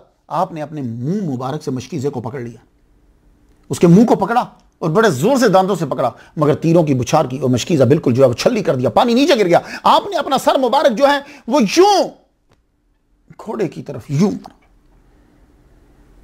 हकीम बिन तुफैल ने ऐसा वार किया कि आप घोड़े से नीचे गिर गए और जान आपने खैरात कर दी। इमाम हुसैन अब खुद रवाना होने के लिए निकले। खैमों में जाके सबको वसीयत की, सब्र की। घोड़े के ऊपर बैठे जब चलने लगे तो हज़रत ज़ैनब ने आपके घोड़े की लगाम पकड़ी। घोड़े को चलाते हैं मगर घोड़ा चलता नहीं है। घोड़े ने यूं ऊपर मुंह करके नीचे किया।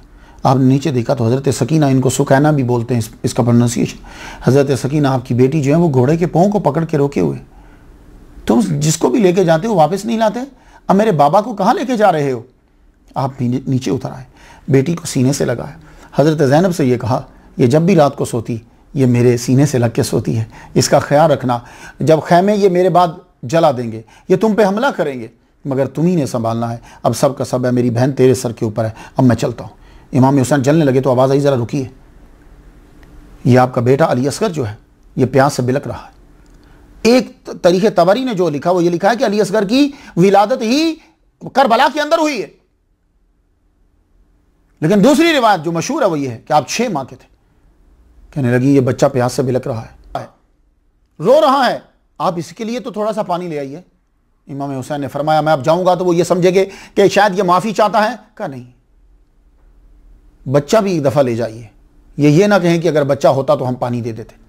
आपने अली असगर को अपने हाथों पे लिया, हाथों पे जब लिया तो बच्चा इमाम हुसैन के हाथों में आते ही चुप कर गया। हालांकि होता यह है नॉर्मली बच्चा मां के पास चुप करता है, बाप के पास रोता है।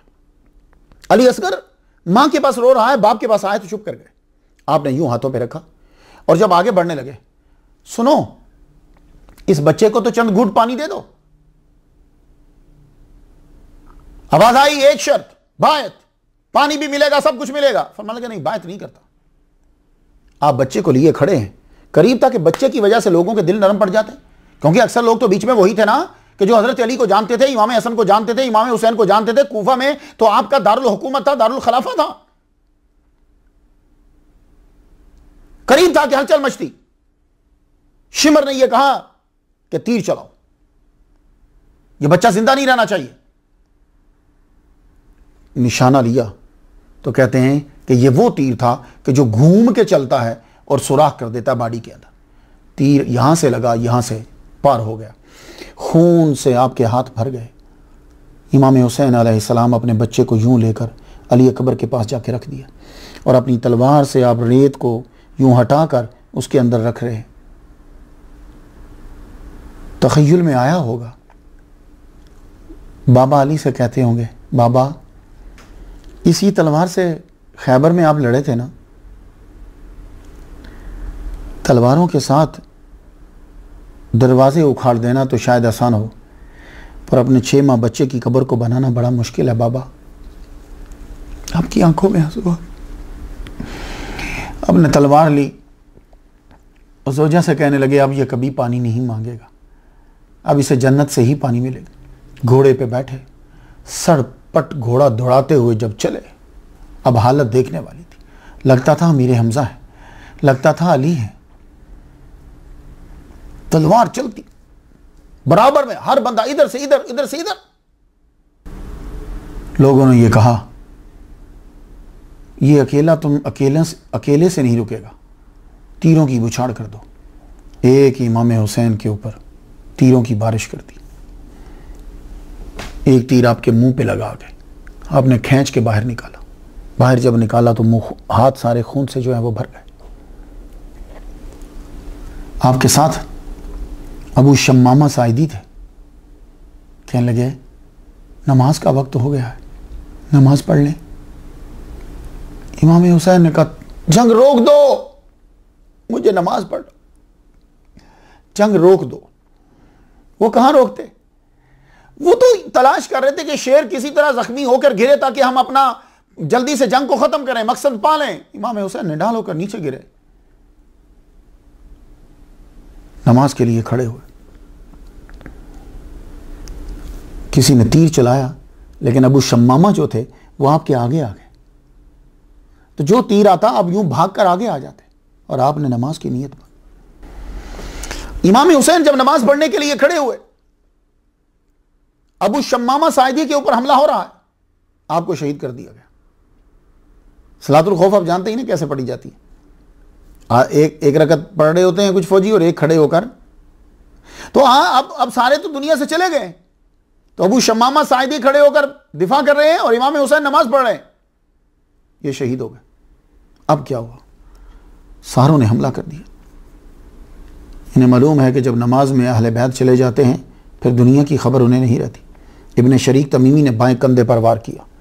फिर सनान बिन अबी उमर ने नेज़ा मारा। इतने में आप सजदे में जा चुके थे और अबू शमामा शहीद हो चुके थे। अलबिदाया में है कि सनान ने आपको ज़िबा कर दिया, तलवार का वार किया, गर्दन काट दी। कैसे हैं मुसलमान, हजर अस्वद को तो चूमते हैं और सर को झुकाते हैं, क्योंकि नबी ने एक बार चूमा था और वो इमाम हुसैन को तो कई बार यहाँ से चूमा और खंजर लेकर उसे काटने के लिए आ गए। हजर अस्वद पर जिन लोगों ने हमला किया, आप मेरा हजर अस्वद का लेक्चर सुन लीजिए, उस पर जो हमला करता था उसको मार दिया जाता था, उसको काट दिया जाता था, उसे जला दिया जाता था कि हजर अस्वद पर हमला किया है। और पत्थर पर हमला करने वालों को तो तुम लोगों ने मार दिया। जिन्होंने इमाम हुसैन की गर्दन पर हमला किया, कि जिन्हें बार बार मेरे नबी ने अपनी जिंदगी में चूमा इस गर्दन को,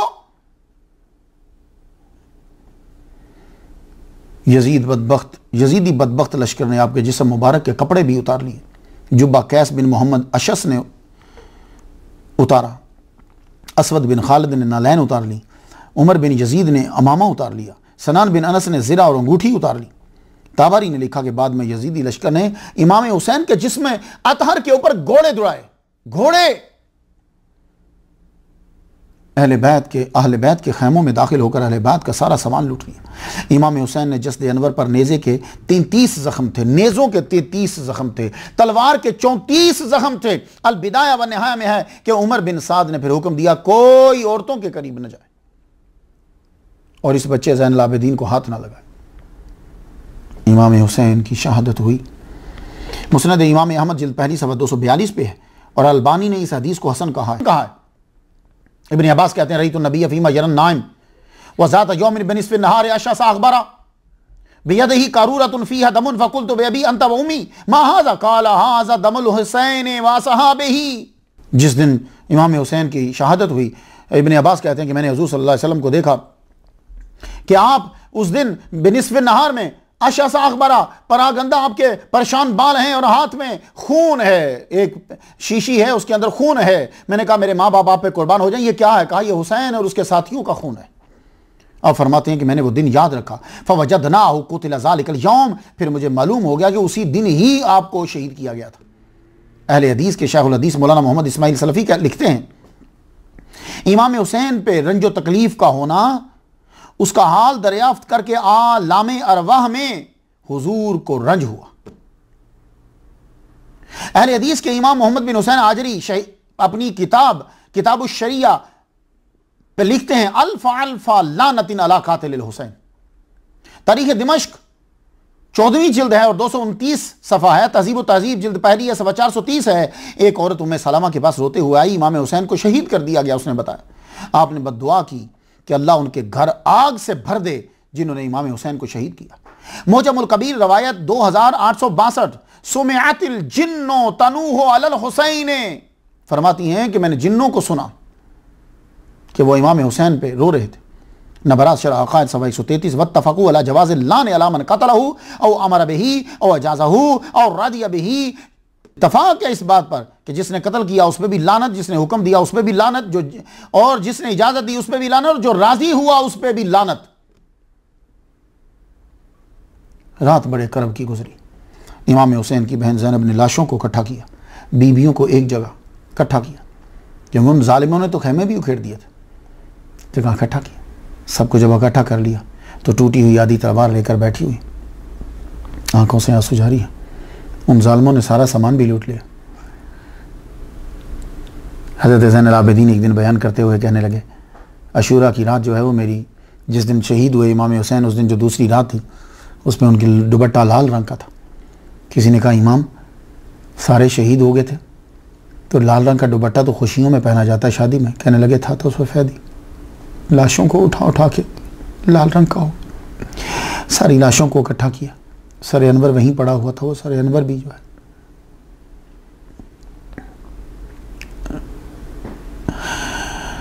करीब गई, सबको इकट्ठा करके बैठी हुई हैं कि कोई करीब आया। वो औरत थी, आके उसने पानी का एक कटोरा, एक प्याला बड़ा सा दिया, ये पानी पी लो। फरमाने लगी अब पानी लाने का क्या फ़ायदा, जिन्होंने पीना था वो तो चले गए।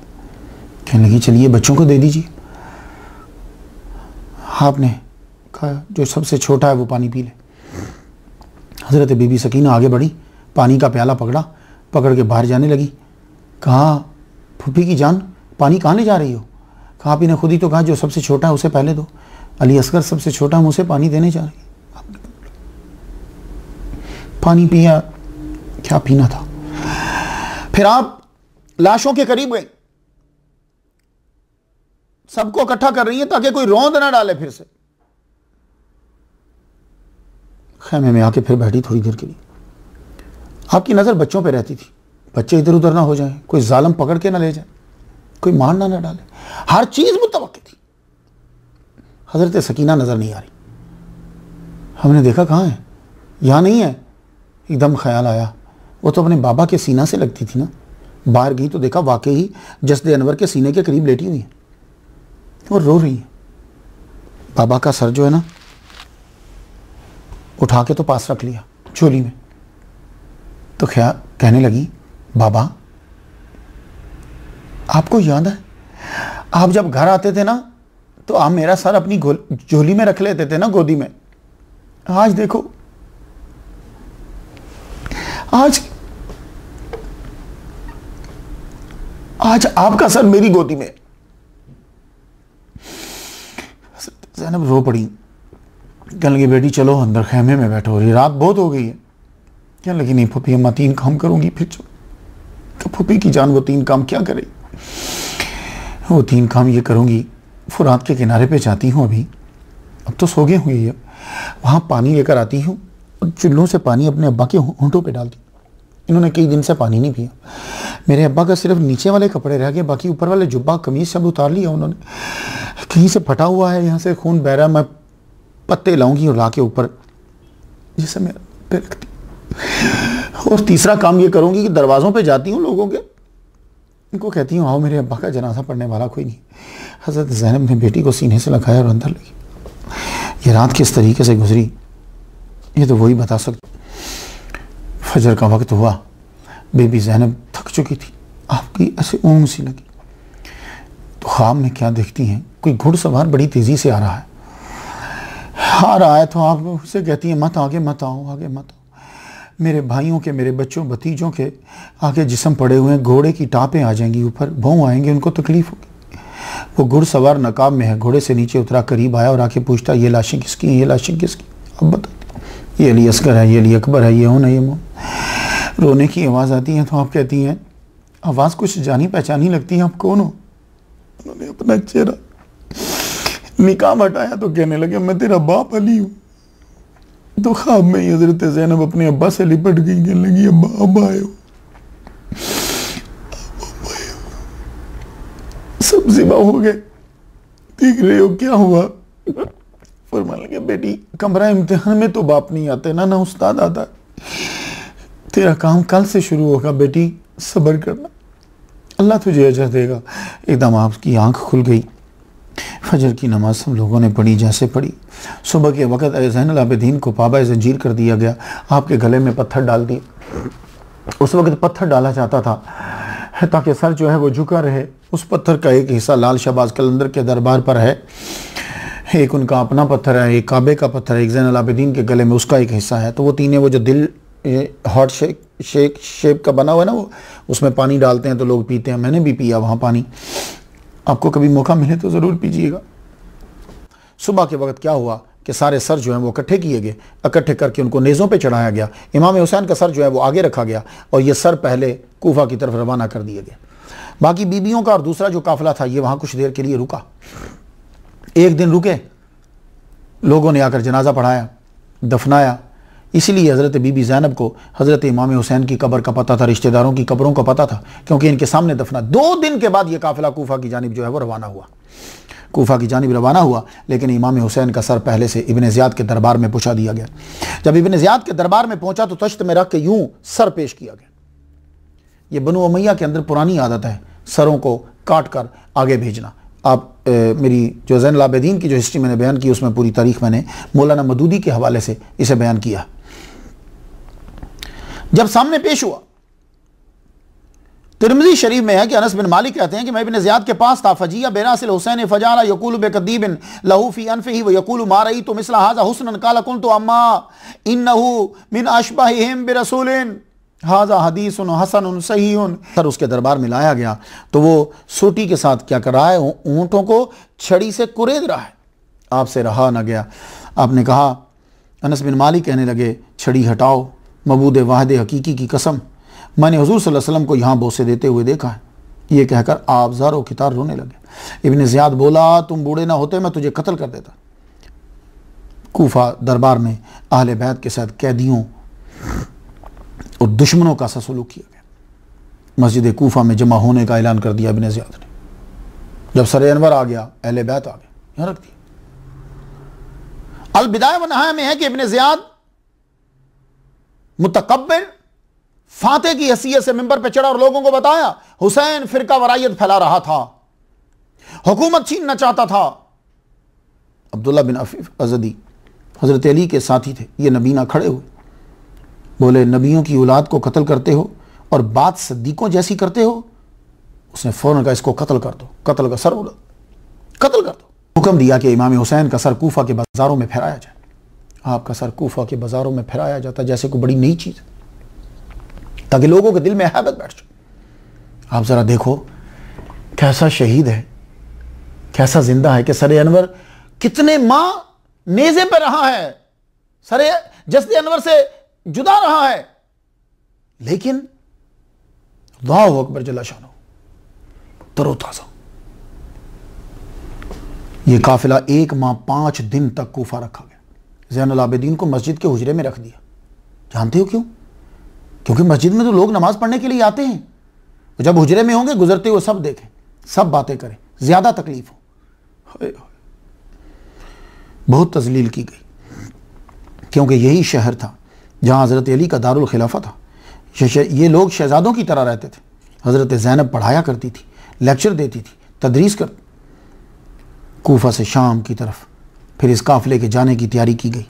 फ़ौज की निगरानी में यह काफ़िला यजीद के दरबार की तरफ रवाना हुआ। इनको आर्डर था कि ज़ैनुल आबिदीन की जंजीरें नहीं खोलनी और सर नेज़े पे रखना है और बताना है कि यजीद की मुखालफत का यह इंजाम है। रास्ते में एक जगह पड़ाव किया गया, रात हो गई। वो एक चर्च था, उसके करीब रुके, करीब थोड़ी देर जो रुके। अब इनकी ये कोशिश थी कि किसी तरह हमें अंदर जगह मिल जाए, मगर इनको डर यह भी था कि कोई सर लेके ना चला जाए। वो अभी कशमकश में थे कि हम जाएं कि ना जाएं। अंदर से राहिब आया, कहने लगा तुम कौन लोग हो, ये सर किसका है? कहने लगे ये सर बागी का है। उसने कहा बागी का सर नहीं हो सकता, मैं तुम्हारे पास इसलिए आया हूं कि मैंने अंदर से देखा है कि रात की तारीकी में इस सर से नूर की शुआ निकल रही है और आसमान की तरफ जा रही है। यह बागी का सर नहीं हो जाता, सच बताओ किसका है? फिर उन्होंने बताया कि यह मोहम्मद का नवासा है। अल्लाह अकबर जल्ला शान। कहने लगा जालिमो, तुमने अपने नबी के नवासे को मार दिया। हमने तो अपने नबी से मंसूब हर चीज़ को संभाल के रखा हुआ है और तुमने अपने नबी के नवासे को, जिंदा को शहीद कर डाला।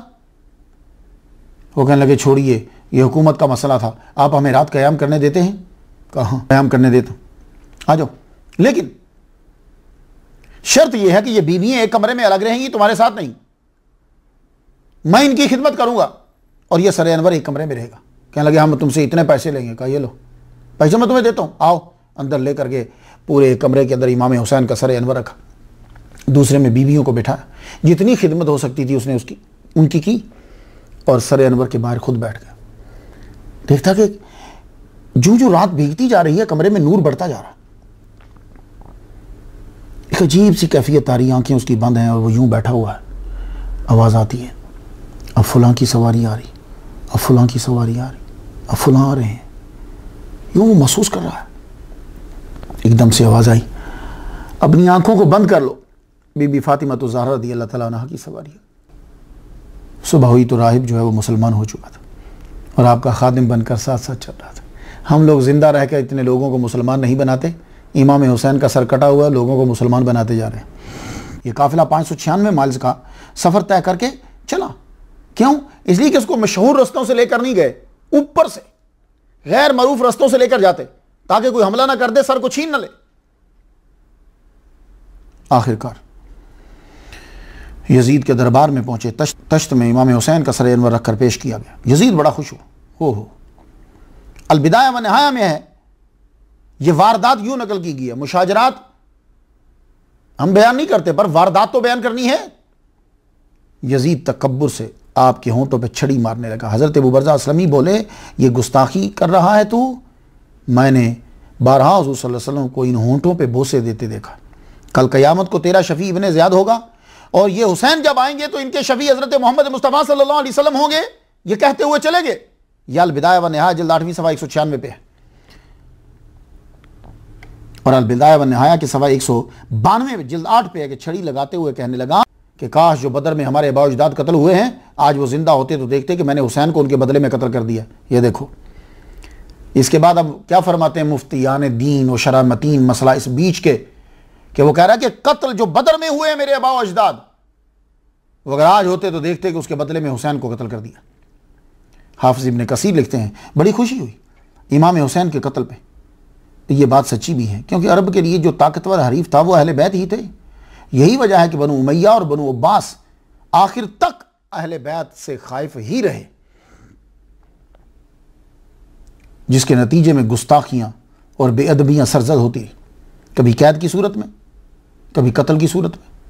इब्ने असाकिर अल हयात सवाने करबला शरह सदूर 88 और नूरुल अब्सार 149 पे सिर्फ शहादतैन में भी है कि 3 दिन इमाम हुसैन के सर अनवर को दिमश्क के बाजारों में फहराया गया। दिमश्क के बाजार में आपका सर घुमाया जा रहा था कि एक आदमी ने बुलंद आवाज से वो आयत पढ़ी, अम हसिबत अन्ना असहाबल कहफ़ व रकीम कानू मिन आयातिना अजबा। तो हजरत इमाम हुसैन रज़ियल्लाहु तआला अन्हु के सर अनवर से आवाज आई, अजबु मिन असहाबिल कहफ़ कत्ली व हमली। असहाबे कहफ़ से बढ़कर मेरा वाक़या बड़ा अजीब है। पर कुरान का नज़ूल बंद हो चुका है। वला तहसबन्नल्लाह गाफ़िलन अम्मा यामलु ज़ालिमून। हाय हाय यार, क्या तुमने काटा? हुसैन तो फिर भी नेज़े की नोक पे चढ़कर कुरान पढ़ रहे। शायर ने माफी ज़मीर को नकल किया, तत्ती सीखते मखन पकौना, यारो डाडई ओखा कम में, नेज़े दी नोक चढ़ कुरान सुनाना, इते सगी हुसैन दा कम में। गल्ला नाल ते हर कोई लाई फिरदा, लाके तोड़ निभानियां औखियां ने, असगर हत्थां दे विच कुहा देना, नाले बाहीं कटानियां औखियां ने, नेज़े दी नोक तू बुए यार दे, चातियां पानियां औखियां ने। लोगों के गुस्से को कम करने के लिए बड़ा अच्छा सलूक करना शुरू कर दिया। बगावत का खतरा था। 3 दिन बाद ही काफिला मदीना की तरफ रवाना कर दिया गया। सवाल यह है कि सर किधर गया? अब मैं इस डिटेल में पढ़ना नहीं चाहता, लेकिन बात यह है, कहते हैं कि सर अनवर को हज़रत बीबी ज़ैनब रज़ियल्लाहु तआला अन्हा साथ ले ली, और आप मदीना जाने के बजाय पहले करबला में पहुंची। वहाँ जाकर सर अनवर को जसद अनवर के साथ जो है वो दफना दिया, क्योंकि आपको कब्र मालूम थी कहाँ है। उसके बाद फिर आप मदीना पहुँचे। रस्ते में हर तरह से एहतराम और आराम का ख्याल रखा गया। ये काफ़िला मदीना दाखिल हुआ तो पूरा मदीना बाहर आ गया। हज़रत उम्मे लुक़मान बिन अक़ील बिन अबी तालिब रोती हुई लिपट गई और कह रही थी, लोगों क्या जवाब दोगे जब नबी क़यामत को पूछेंगे, तुमने मेरे बाद मेरी अहले बैत से क्या किया? बाज़ को कैद किया, बाज़ को कत्ल किया। मैंने जो सवाल किया था कि कराबतदारों से मोहब्बत करना, उसका ये जवाब दिया तुम लोगों ने। यह अल बिदाया व निहाया सफ़ा 198 पे मैंने वारदात बयान की है, मुशाजरात नहीं मैंने बयान किया। और जब मुशाजरात पहले लोगों ने बयान कर दिए, इब्ने असीर, तारीख़ मसूदी, तबरी, अल बिदाया व निहाया, अल्लामा जलालुद्दीन सयूती, बड़े बड़े स्कॉलर, आज के मौलवी उनके बराबर ही, उन्होंने सारे मुशाजरात बयान किए हैं। मुशाजरा जो है ये बयान करना, ये गलत नहीं है। अगर गलत है तो फिर कुरान मजीद में हज़रत मूसा और हारून अलैहिस्सलाम का क्यों बयान करते हो? ला ताखुज़ बिलहियती वला बिरासी। हारून अलैहिस्सलाम कह रहे हैं मेरे भाई मेरा सर और मेरी दाढ़ी छोड़ दे, तो क्या मोहब्बत और प्यार में पकड़ी थी? नहीं, गुस्से में पकड़ी थी। तो मुशाजरा बयान तो है कुरान में, जिसको अहसन अल कसस क्या कहा है कुरान मजीद के अंदर। उसके अंदर क्या है? वो 10 भाइयों ने पकड़कर यूसुफ अलैहिस्सलाम को मारा, कमीज उतार लिया, मार के धक्का दे दिया कुएं के अंदर, बाद में फिर बेच दिया। ये कुरानी में ना, इसके पढ़ने से सवाब भी तो मिलता है ना। और कई मुफस्सिर कहते हैं कि ये सारे भाई जो हैं बाद में नबी बने। तो मुशाजरा बयान हुआ कि नहीं हुआ? भाई असल बात ये नहीं है, असल बात ये है, इमाम शाफी रहमतुल्लाह फरमाते हैं कि जो मुशाजरा हज़रत अली और हज़रत अमीर मुआविया के दरमियान हुआ है या ख्वारिज के दरमियान हुआ है, मुझे उससे बहुत सारे असबाक मिले हैं। मुशाजरा बयान करना या पढ़ना बुरा नहीं है, मसला यह है कि तुम नतीजा निकालने के मकाम पर हो के नहीं हो, यह चीज डिस्कस करने वाली है। तो यह बात सब के सब लोग जो है वो सुन लो। जो लड़ाइयां हजरत अली रदी अल्लाह तआला अन्हु के साथ हुई, अब हजरत अली जो है वो जापानियों के साथ तो नहीं ना लड़ते रहे, जब भी बयान करेंगे तो आगे बयान तो आएगा ना। तो मुशाजरात बयान नहीं करने तो आगे क्या बयान करोगे? कोई आपसे पूछे हजरत अली की लड़ाई किसके साथ हुई, तो आगे से की करो, चुप, कि जापानियों के साथ लड़ते रहे या इमाम हुसैन को रशिया ने मारा है, तो कुछ तो जवाब दोगे ना। तो मुशाजरा तो शुरू हो गया। मसाला यह होता है कि नतीजा क्या निकालना है। तो अब आप सुन लीजिए, तसव्वुफ के अंदर और हमारे जो उलमा हैं उन्होंने ये कहा है कि अमीर मुआविया जो हैं रदी अल्लाह तआला अन्हु, उनके बारे में हमें कुछ नहीं बोलना। क्यों नहीं बोलना? वजह यह है कि एक चीज आ रही है सहाबी होना, हम वहां चुप हो जाएंगे, हमारा वो मकाम नहीं है कि हम खड़े होकर जो है वो फैसला कर सके। अगर किसी का बाप उसकी मां से लड़ रहा है तो यह बाप जो है मां को थप्पड़ भी मार देता है, गाली भी देता है, लड़ता भी है, यह कर सकता है, यह मारने की वजह से दोज़ख में नहीं जाएगा। लेकिन अगर बेटा उठकर अपने अब्बा को थप्पड़ मार देगा इस नतीजे में कि उसने अम्मा को थप्पड़ मारा है, तो यह दोज़ख में चला जाएगा। कुछ बात समझ में आ रही है? क्योंकि मां और बाप का आपस में जो रिश्ता है वो और है, जो बेटे का मां बाप के साथ है वो और है। अब बेटा खड़ा होकर ना अब्बा को थप्पड़ मार सकता है, ना अब्बा को बुरा भला कह सकता है, ना ही कोई फैसला कर सकता है कि गलत कौन है। उनके फैसले वो तय करे जो उनके बराबर है। तो हजरत अली और अमीर मुआविया रदी अल्लाह तआला अन्हु के दरमियान जो लड़ाई हुई, वो हम मुशाजरात जो हुए हैं सहाबा पढ़ेंगे, सुनेंगे, नतीजा निकालने का हमारे पास कोई मकाम नहीं है कि हम बदगोई करना शुरू कर दें। क्यों? हमारे दाता गंज बख्श अली जुवेरी ने कश्फुल महजूब में हज़रत अमीर मुआविया रदी अल्लाह तआला अन्हु कहा, लिखा है। इमाम गज़ाली ने इहया उलूम में फरमाया, तमाम सहाबा की तारीफ ऐसी करो जैसी अल्लाह और उसके रसूल ने बयान की है। हज़रत अली और अमीर मुआविया के दरमियान जो झगड़े हुए वो इज्तिहाद पर मबनी थे। इमाम शरानी का भी यही अकीदा है। वो मजीद फरमाते हैं कि मुज्तहिद का फैसला सही हो तो दोहरा अजर मिलता है, सही ना हो तो एक अजर। शाह वलीउल्लाह इज़ालतुल खुफा में यही कहा कि वो मुज्तहिद थे पर खता करने वाले थे। अल्लाह अब्दुल कादिर गिलानी रहमतुल्लाह फरमाते हैं, सहाबा के झगड़े जो पढ़ता है पढ़ सुनकर बदगोई ना करे, सकूत वाजिब है। सकूत वाजिब का मतलब क्या है? कि यानी वो नतीजा नहीं निकाल सकता। इमाम नववी ने फरमाया, दोनों गुरोह का जो जिदाल हुआ, जो किताल हुआ, इसकी वजह से वो खारिज ईमान नहीं है, क्योंकि हुजूर सल्लल्लाहु अलैहि वसल्लम ने फरमाया था कि मेरा ये बेटा मुसलमानों के दो अजीम गुरोहों में सुलह करवाएगा।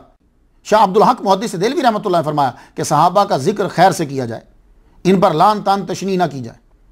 डॉक्टर अशरफ आसिफ जलाली साहब आज के दौर के सही मुजद्दिदाना सलाहियत रखते हैं और आपने अरबी के अंदर बगदाद यूनिवर्सिटी से PhD की है। और वाकई मुजद्दिद होता हुआ है जो हक़ व बातिल को अलग करके वाजे करके बयान कर दे, ना कि हक़ व बातिल को इस तरह मिला दे को समझ ही ना आए कि क्या हो रही। तो डॉक्टर अशरफ आसिफ जलानी साहब जो हैं, इन्होंने भी एक पूरा रिसाला है और उसके ऊपर बड़ी जो है वो सारा इन्होंने पढ़ा और उसके बाद आगे वो वापस आया, लोगों ने भी उसे पढ़ा है। उसमें भी यही है कि हम नतीजा नहीं निकालेंगे, यानी हम हजरत अमीर मुआविया रदी अल्लाह तआला अन्हु को बुरा भला नहीं कहेंगे। तो रहा यजीद, तो ये सुन लीजिए कि ये मसला जो है वो बिल्कुल जुदा है। मेरे पास 86 आदमियों का फतवा है, बड़े बड़े उलमा का, जिन्होंने यजीद को मुसलमान ही तस्लीम नहीं किया। और यजीद की जो अबारात हैं उसको भी आप पढ़ लीजिए। अब यजीद ने क्या किया? जब इमाम हुसैन शहीद हो गए तो मक्का, मदीना, कूफा, ये तकरीबन इलाके इससे हट गए। जिन्होंने बात करी थी सहाबा ने, उन्होंने छोड़ दी। तो जो काम सहाबा ने बाद में किया, मक्का और मदीना वालों ने बाद में किया, वो इमाम हुसैन ने पहले कर दिया। तो दूर अंदेश जो है वो वही होता है जो काम को स्टार्ट में करे। अगर आप लोग, किसी आदमी ने 4 आने का जुर्माना किया, 4 आने का धोखा किया और आप इंतजार करोगे 4 लाख का करेगा? नहीं, आप पहले ही हट जाओगे उसे। तो जो काम सहाबा ने बाद में किया, इमाम हुसैन ने वो पहले कर दिया। कहा यह बात काबिल ही नहीं इसकी कि इसकी बात की जाए। अब उसके काम क्या थे? यह काम आपने खिलाफत व मलूकियत किताब का नाम है, मौलाना मदूदी साहब ने लिखी है, ताकि लोग मुझ पर एतराज ना करें। मौलाना मदूदी साहब ने लिखी, इसे 3 काम बड़े गलत हुए। एक, जो इमाम हुसैन की शहादत होगी।